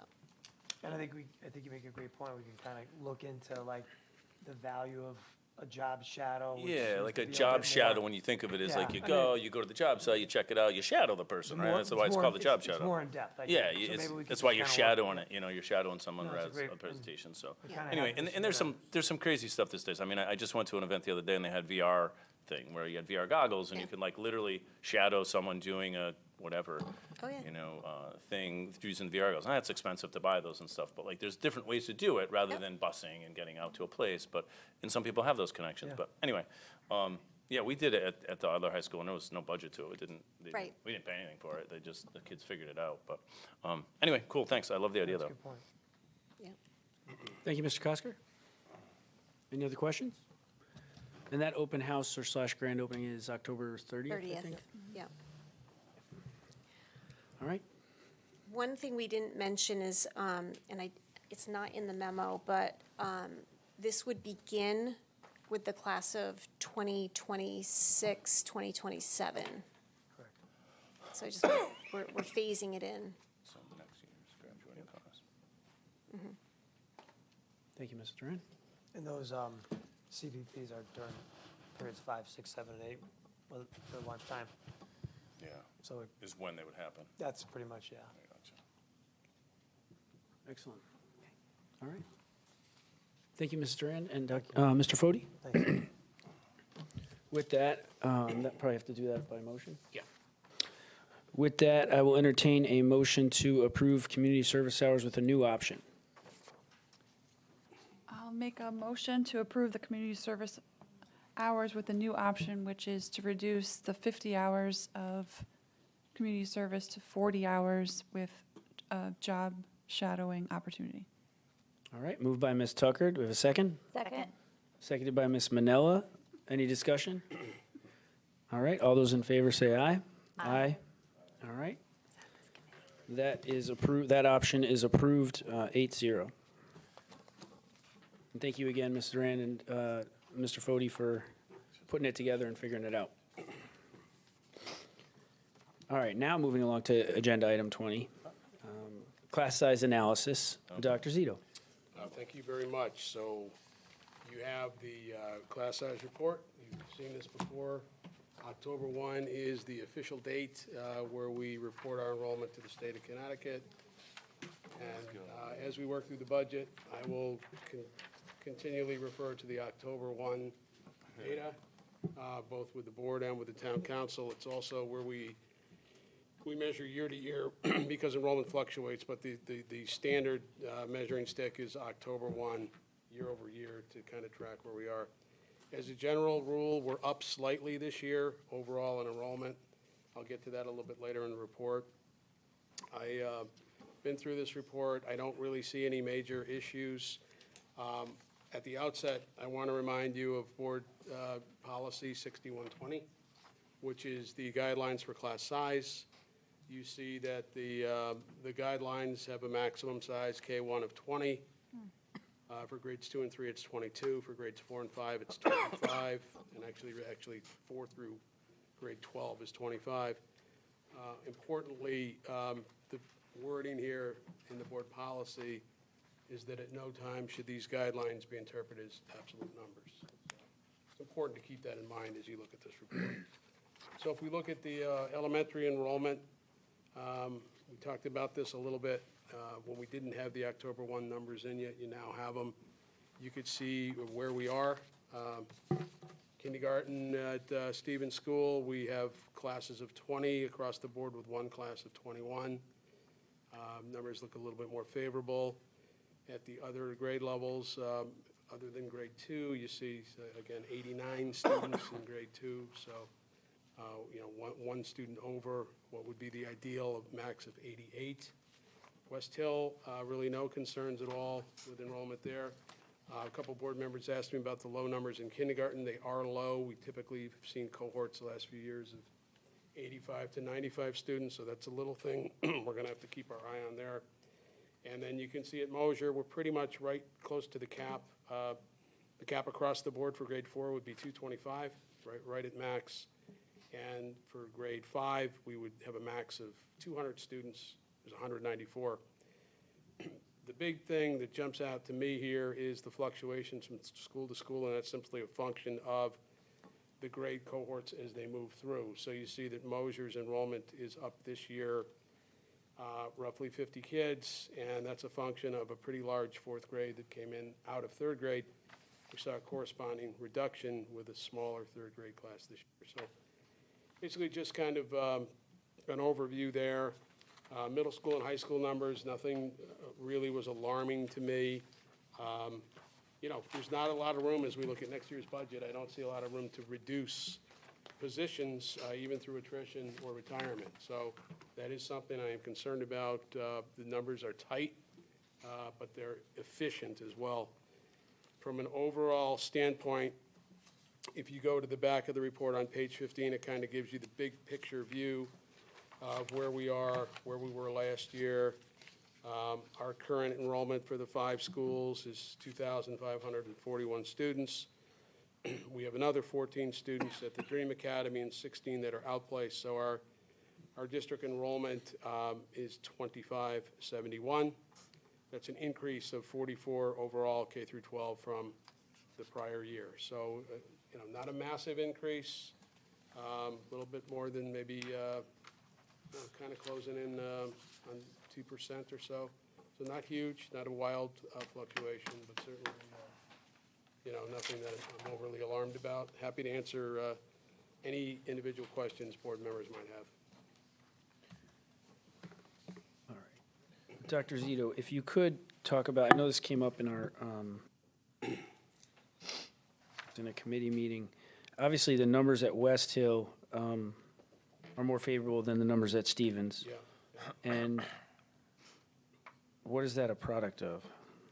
Well, the biggest issue that I pointed out is that the enrollment in kindergarten at West Hill is, low this year in comparison to prior years. Previous cohorts were mid-80s to mid-90s. That's basically the difference. I don't really see a major difference other than that. If those numbers were at 17 or 18, it's still a little bit tighter at Stevens. Just something I think we need to keep an eye on going into next year. again, I don't think we're in a crisis situation. As I had said earlier, before we had to reduce the board's request by $650,000, I had another teacher in the budget that would have been assigned to kindergarten at Stevens School to bring those numbers down a little bit. But that position went away with that additional reduction that we had to make in June. All right. So the disparity, though, in the two schools was mostly based on Well, the one that jumps out is the kindergarten. Yeah, it's the unexpected kindergarten lower numbers. number. Again, it's, you know, we could have transferred a teacher, that would have been disruptive. You would have broken up classes first or second week at school. We've typically had kind of a late rush. We still had students coming into Stevens in late August and enrolling. I checked the data on that. It was right as school was opening, kids were still coming in. So again, is it a crisis? No. We have 4 classes of 20 and 1 of 21. To quote the board policy, at no time should these guidelines be interpreted as absolute numbers. The other advantage in kindergarten is you have a full-time para in the classroom. So that's important to keep in mind. And then, I don't want to get into too much in the weeds, but in terms of specialized programs, in that kindergarten situation, there are 4 kids within those 101 students who really spend very minimal time in the classroom. So they are spending most of their day in special services programs. So yes, on paper, they're assigned to a homeroom, but the net impact, students not in the class for most of the day, the student's not in the class most of the day. Thank you. Welcome. Barry Morphia? Yeah, I mean, I know they're in the guidelines. I feel like this is something we should maybe look at again, or maybe think about redistricting.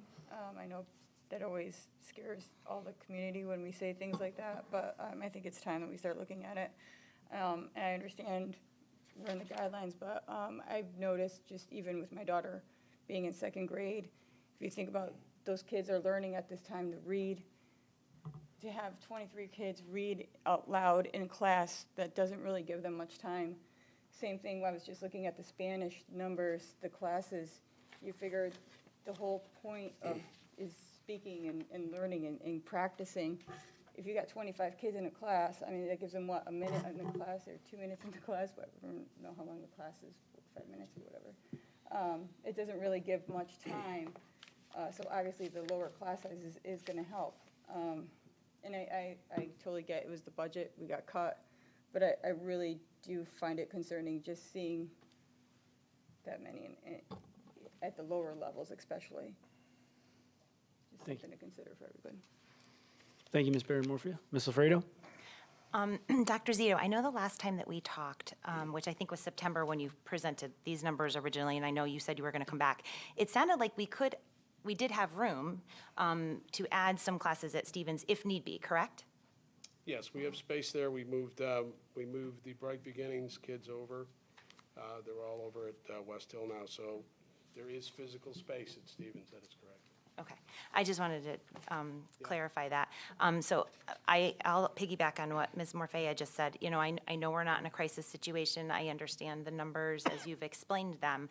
But I do think that research and best practices for students is really to have the lowest class sizes possible. And so I would urge that the board look at the guidelines for class sizes when it comes to budget time.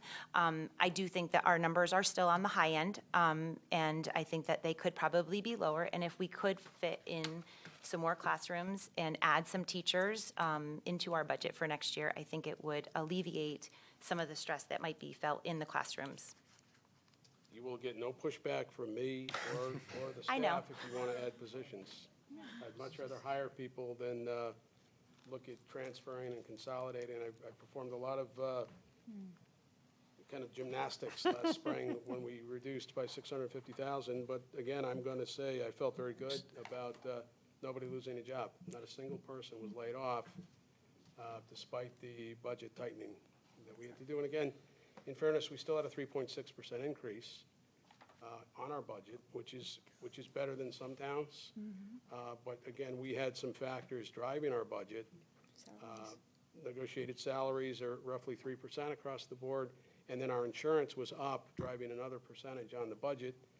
because we got a huge savings the year before. But we know when you make a move, when you go from Cigna to Anthem, you save money, you see a drive the following year. So we were at 4.1 before I put a pencil on paper last year. So, you've all heard this 50 times, but I just want people to understand I don't enjoy trying to, reduce staff. It's not, but I also have to deal with fiscal realities, and when a number comes in, it's my job to figure it out and do the best I can not to lay anybody off and still try to keep class sizes at a reasonable level.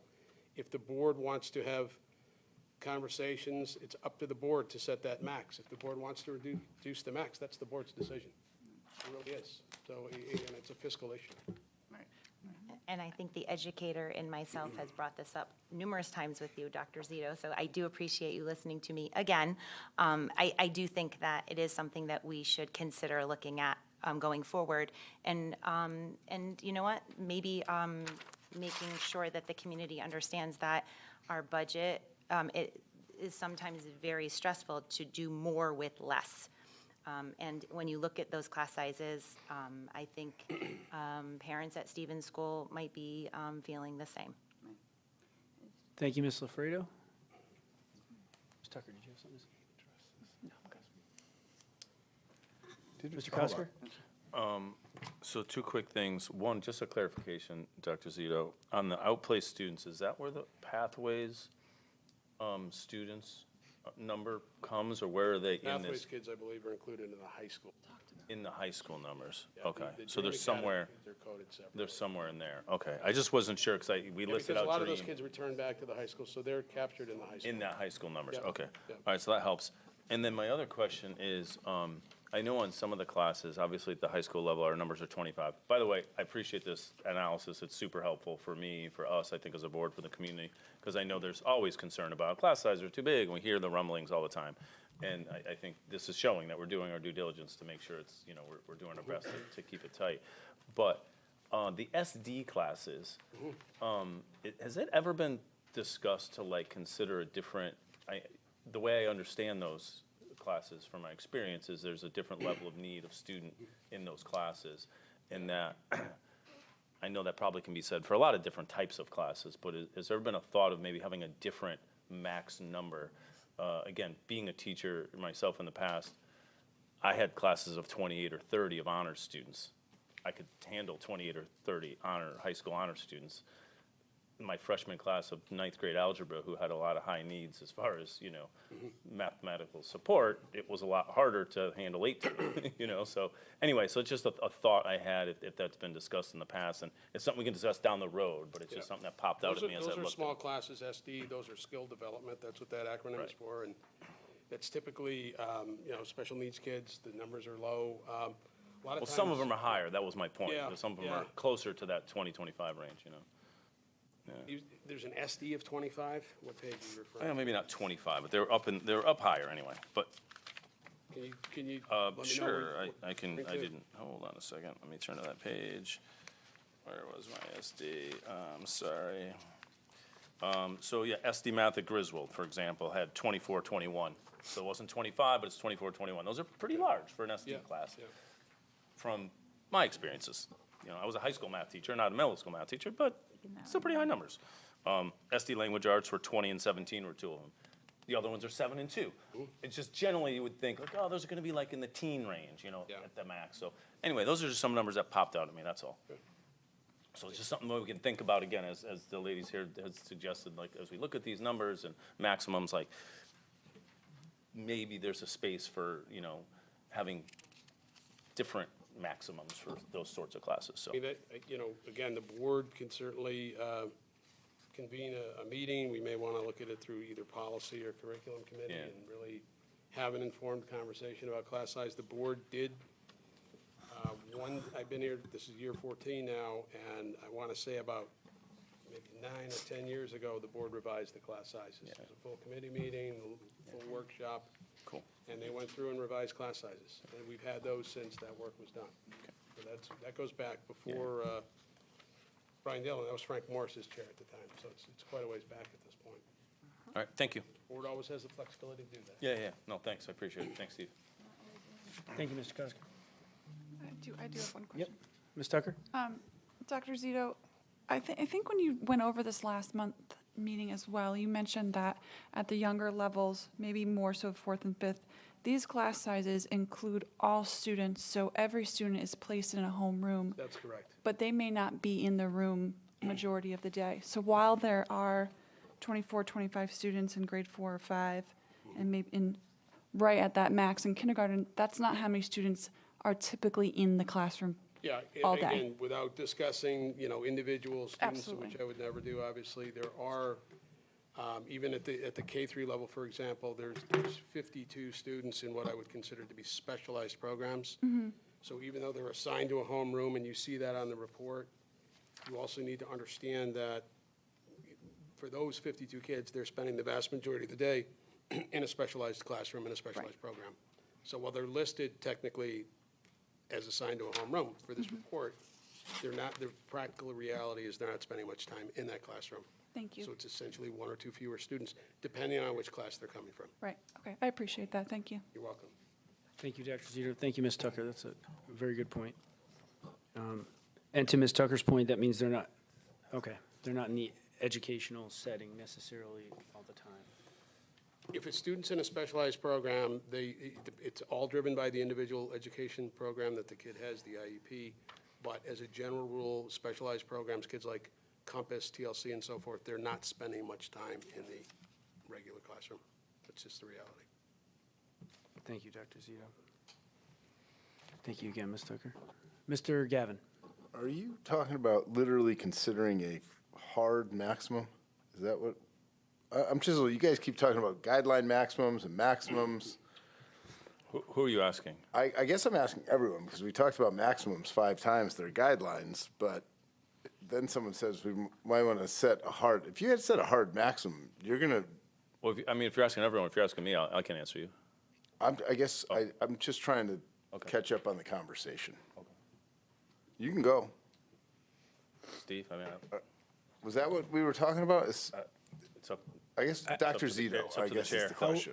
I never discussed creating a hard cap. Okay. What I did is I reviewed your policy as a board, which has been in place for a while, which I read it, words have meaning, guidelines. These are class-size guidelines, and in the language of the board, at no time should these guidelines be interpreted as absolute. So when I look at that, and I see, one class of 21, knowing to Amber's point, there's a couple kids that get pulled out, aren't in those numbers very often. I don't see kind of a flagrant violation of even the spirit of the policy. I don't see it. With that being said, my other comment was the board has the authority at any time to convene as a board and change these. This is a board policy. It's not my policy, it's the board. So the board can reduce it, the board can raise it. It's really within the purview of the board as the elected officials in Rocky Hill to determine the best class sizes. My job is to follow policy, adhere to it, and balance that with the fiscal realities that I deal with. And I think I do it pretty effectively, to be quite frank with you. No, I just want to make sure we weren't talking about setting hard caps, because it's a year-to-year thing. It's very difficult. I am not recommending hard caps. Correct. Okay, My I just statement wanted to make within sure the that board's that was purview. being stated, because we got guidelines, because these things change from year to year. That's it. And piggybacking off of Mr. Gavin's comments, I think it's important also to understand that we're setting we're making budget decisions a year in advance. So we don't know necessarily how many kids are going to move in or how many kids are going to move out. In particular, looking at the fluctuation between Stevens and West Hill, it may very well be an indication of a changing, demographics Well, are moving into I the think it's changing residency patterns. I mean, we've historically seen a late rush each year. West Hill, there's a lot of apartments over there, Cold Spring Road, everybody knows that area. And we didn't see the typical numbers that we've normally experienced. So that would, but again, this is not drastic. We're not talking about classes of 6. If you look at, first grade at Stevens, the numbers there are pretty close to the kindergarten numbers at West Hill. I mean, the schools have fluctuations. First grade classes at Stevens are 16, 16, 16, 17, 17. Not too far different than the kindergarten classes at West Hill. That's going to happen in a small school district. If we had one large, K-6 school for the whole town, or a K-5 school, you get a better economy of scale. When you look at Mosier, that we typically can manage those numbers pretty well. All the kids, all the fourth graders in town go to the same school. So, we have similar issues at the high school. I've explained this for years to people. If you go to Glastonbury High School, New Britain High School, these larger schools, Southington, you won't see as many fluctuations because you get a better economy of scale. You put 2,000 kids into a school, you schedule your school, and most of your class sizes level out. Here, the high school, for example, we have certain courses we run at one time. So then we get into tough conversations. Latin 1, do we offer Latin 1 if only 9 kids want it? If only 7 want it? At what point do you? Italian faded away. It wasn't feasible financially. Italian at Southington High probably could have 20 kids every year taking Italian for one class. This is an issue. It's a great community. 750 kids makes for a really involved high school. It's easier to make the basketball team in Rocky Hill than it is at Southington when you only have 700 kids in the school versus 3,000. Those are just, I've been doing this a long time, those are blunt realities. However, there are issues sometimes with maximizing class size. You're going to see those fluctuations in a small high school. All right. Thank you for all the questions. Thank you for all the answers. I think that was a robust discussion.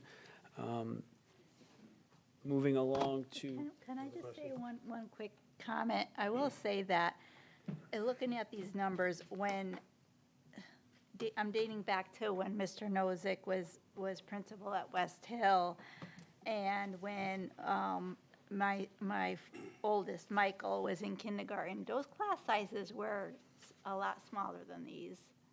Or not a lot smaller, but I'm just saying that it looks like the sizes are bigger than what I'm used to seeing when my kids were in elementary school. When I look at kindergarten classes, like at Stevens, for 21, 20, 20, I mean, those class sizes back then was like 15, 14, 15 years ago. I'm talking about years ago, so. Okay. I don't know if you remember that. I'm not entirely sure It's just a what the statement, relevance it's just of a that. statement Okay. saying that the class sizes have gone, it's gone up. The class sizes for kindergarten, the primary grades have gone up within the past 8 years or so. We have apartments going up all the time. Yeah. All right. Town is growing. Thank you, Ms. Manoa. Moving along to agenda item number 21 is Interim Assistant Superintendent for Personnel and Student Services, Dr. Diaz. Thank you, Mr. Slattery. Good evening. This week, we distributed a district-wide flyer to support our recruitment efforts for non-certified positions, specifically targeting substitute teachers, because our goal is to build a strong pool of qualified substitutes who can step in when needed to ensure continuity of support for students. As we recognize absences and emergencies do happen, we want to stay ahead by having reliable coverage in place. I've reached out to nearby universities such as CCSU to expand our outreach, and also asked our school principals to include the flyer in the school's newsletter. The CT FMLA forms are posted in our district website within the faculty portal under Human Resources for easy access for our staff members. I'm happy to answer any questions. Thank you, Dr. Diaz. I don't want to put you on the spot, but can you, we had a special meeting, but I'm going to. We had a special meeting regarding the correspondence that was presented last time. Are you in a position to give just a quick summary of some of the stuff that we discussed with regard to implementation of the civility framework? I'm going to talk about the civility committee in my chairman's report, but I think it would be nice to share just like a brief outline of kind of what we discussed, if you could. Sure. So in that meeting, I had shared a framework where Mrs. Wendy Duran and I worked on, and we called it civility framework. We think that it's important that we go back to the basics in regards to having the conversation around non-discriminatory behavior or just mean-spirited behavior at the forefront. We know that schools do a really nice job knowing that they have their core values, and they do address student behaviors and discipline in a restorative way. So the way that the framework is outlined is in 3 phases. Phase 1 is a needs assessment, which is looking at our current practices, policies, and the things that are happening at the district level that are great, but also identifying needs on where are the areas where we can be a little bit more robust and specific. The second phase of the civility framework is focused on intentionality, really educating our kids and about respect, about when they come to school, these are the behaviors that we're looking at. So digging in a little bit deeper, involving youth and family resources in collaboration with them, assemblies. So really diving into that work. And then phase 3 is focusing on the community outreach and really doing a campaign, looking at words matter and words have meaning, and letting kids know, this mean-spirited behavior, the way that some kids communicate, unfortunately, on social media and even with each other, we need to make sure that we stay at that forefront and letting kids know, these behaviors that are disrespectful, that are mean, will not be tolerated in our schools. We will support them, but we will create partnerships and continue those partnerships with community programs and our families. So that's kind of the overall framework of civility, the civility framework, excuse me. Thank you, Dr. Diaz. I know it's still a work in progress, so I do appreciate the update. And thank you for that. Welcome. Any questions for Dr. Diaz?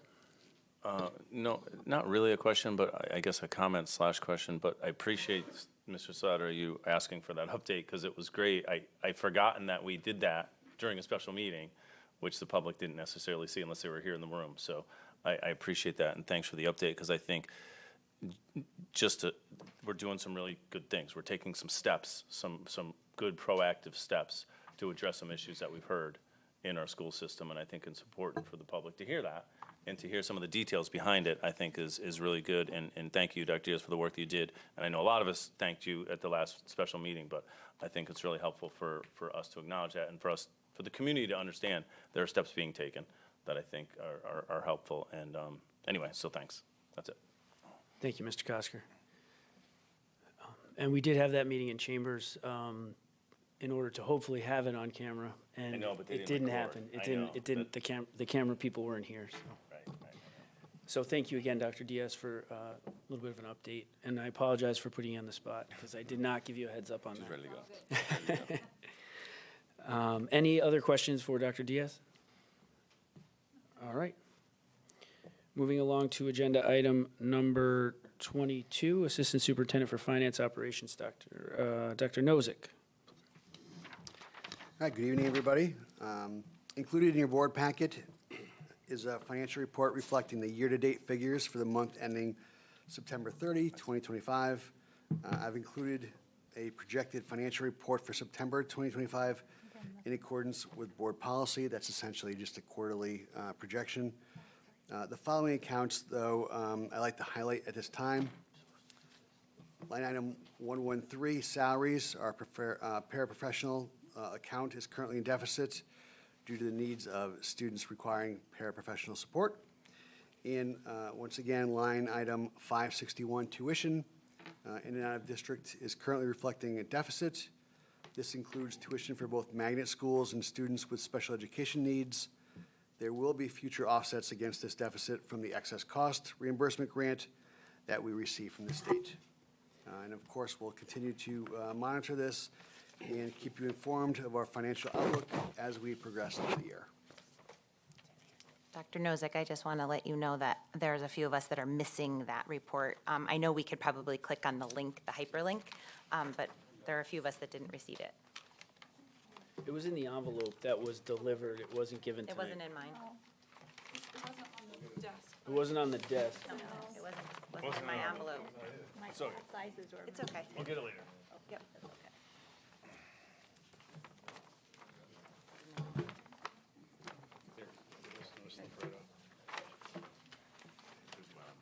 Yeah, it's empty.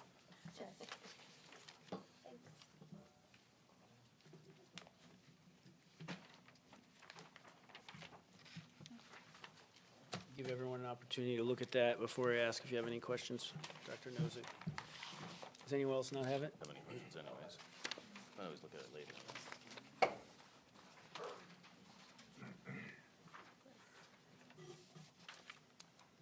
Got a lot of paper today.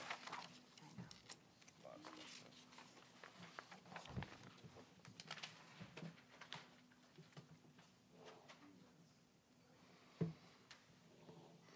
That's a good question.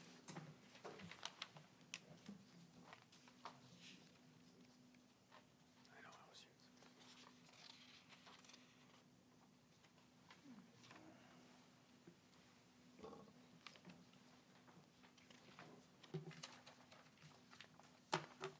Any questions for Dr. Nozick?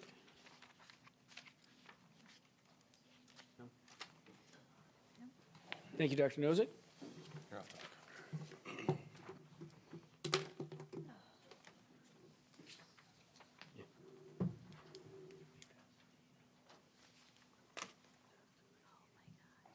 That's fine. Yeah, you can table it. Yeah.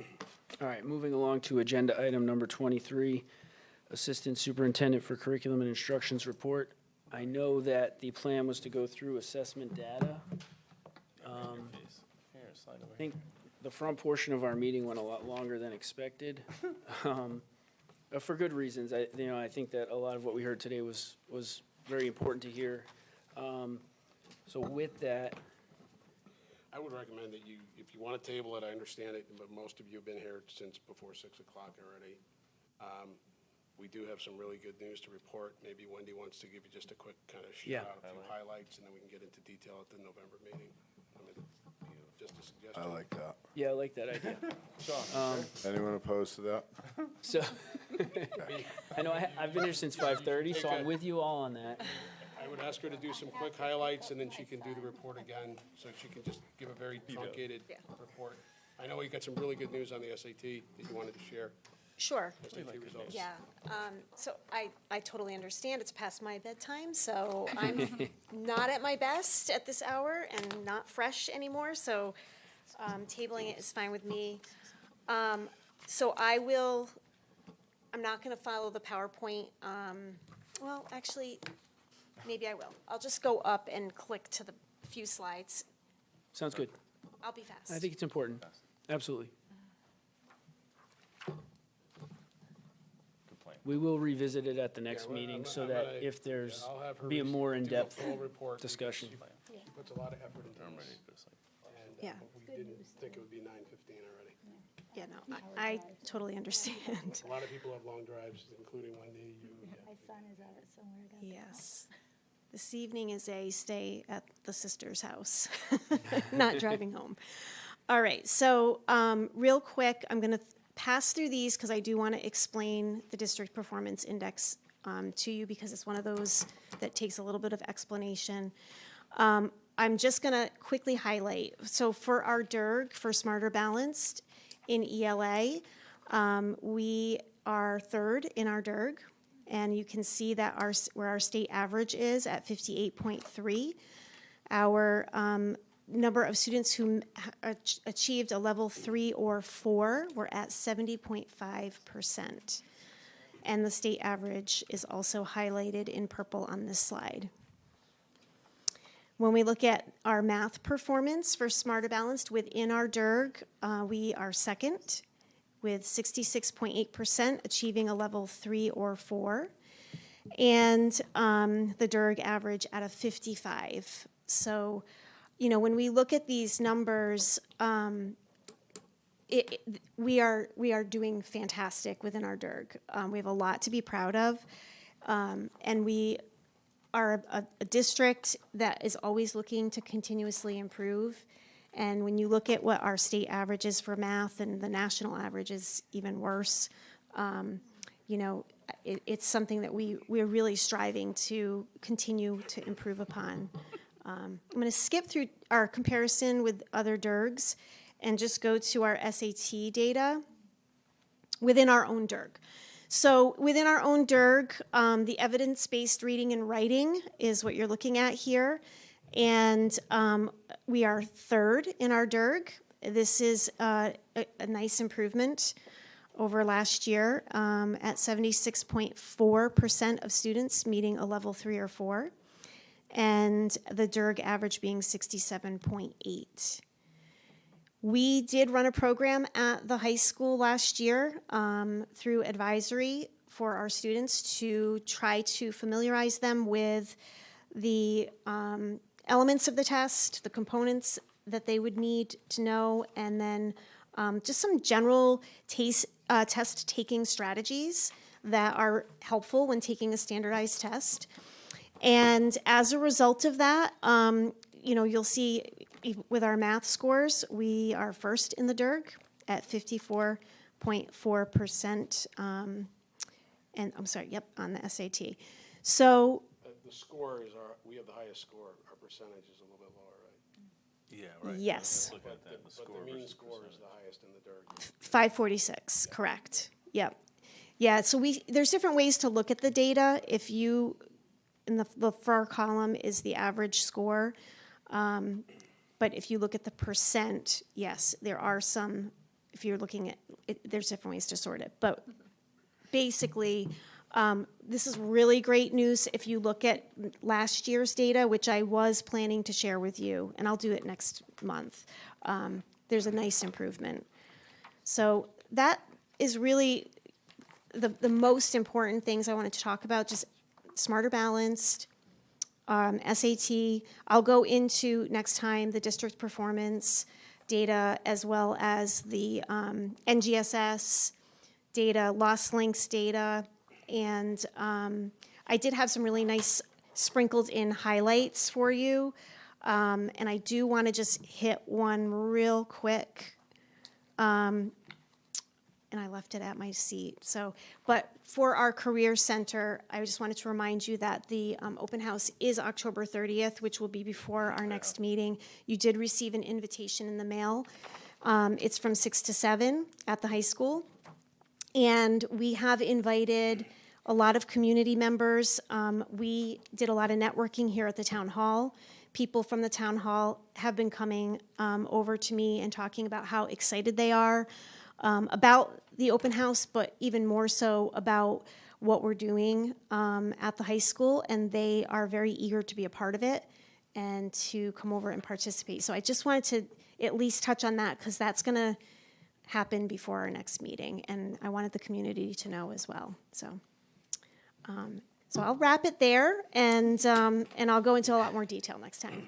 And I got a clap from Sean, so that's a win. I'll take it. Thank you, Mr. Rand. Yeah. We got an email, yeah. Did you respond? I can't remember. That's why I gotta check. All right, agenda item number 24 is, and thank you again, Mrs. Durand. Oh, you're welcome. I look forward to the more in-depth analysis. Agenda item number 24, Superintendent's Report, Dr. Zito. All right, in the spirit of brevity, just one quick announcement.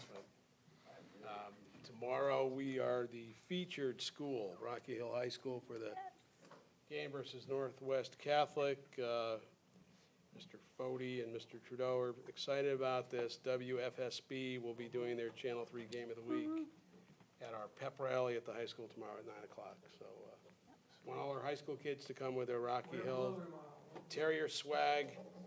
Dig it out of the closet, Mr. Fody, wear something, and probably gonna see me sneaking in the back door for that thing tomorrow morning too. So, Guess that was cold. that's all. It's exciting for the kids to have Channel 3 highlight our school as we get prepared to play Northwest Catholic. And I thank everybody for all the information tonight. It's a long board meeting, productive meeting, and appreciate everybody's efforts to advocate for kids in Rocky Hill.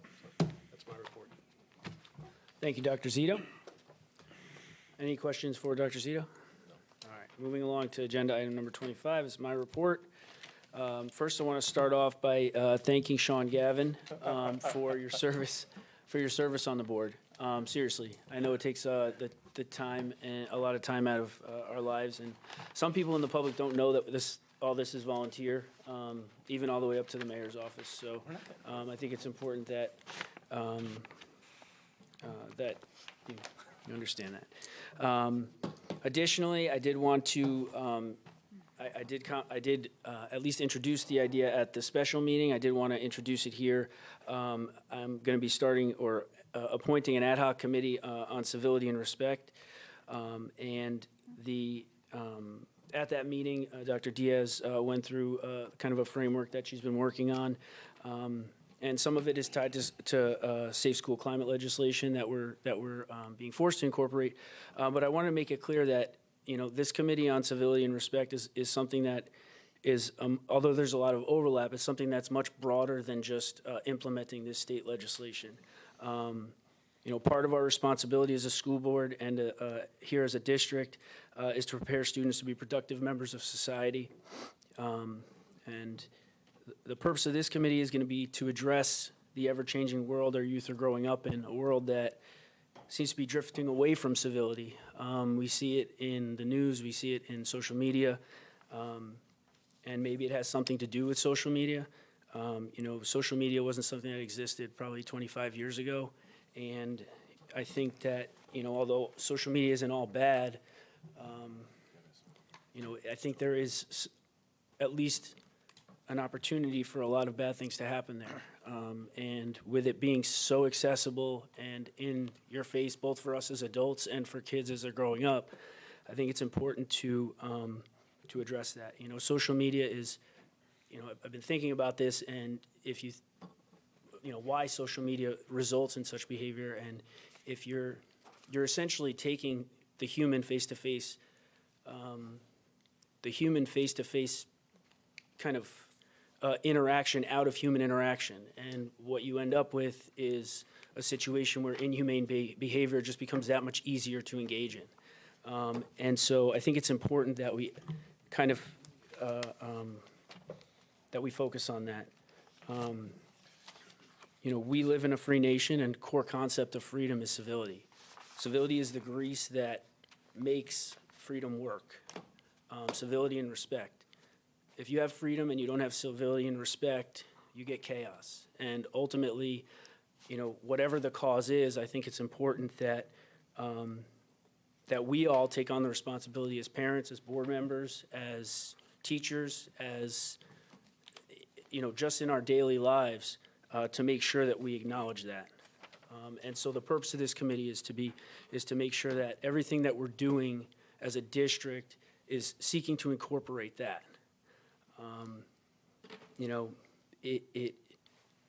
Civility doesn't necessarily mean just walking around agreeing with everyone. It doesn't mean that you're, can't stand up for what you believe in. But what it does mean is it means that you respect the people around you because they are part of the community.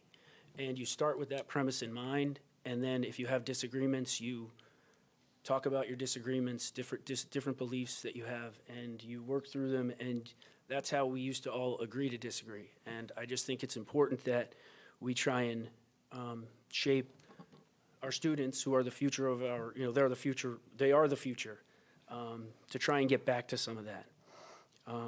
So I don't know exactly what it will be focused on as far as a rubric, and we're going to work through it. But, age-appropriate discussions, presentations, assemblies, visitors, just to encourage respect in all the interactions that we have. My hope is that, even if we're not checking off boxes, by making it part of the discussion, both in the school district and in the community, and hopefully, ultimately in the nation, we can get back to some sort of civility where people can respect each other and then disagree on whatever they want to disagree about. And so my hope is that this committee can help to move us in that direction. So with that being said, everyone have a wonderful evening. And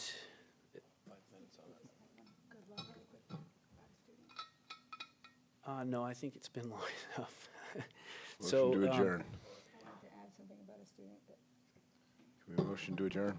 At that at this time, I think we are done with board business. So with that, I will entertain a motion to adjourn. Motion to adjourn. Moved by Mr. Gavin, Second. seconded by Ms. Tucker. Do we have any discussion? Seeing none, I will, all those in favor say aye. Aye. All those opposed, nay. Ayes have it, 8-0. We are adjourned 7-1. at 9:36.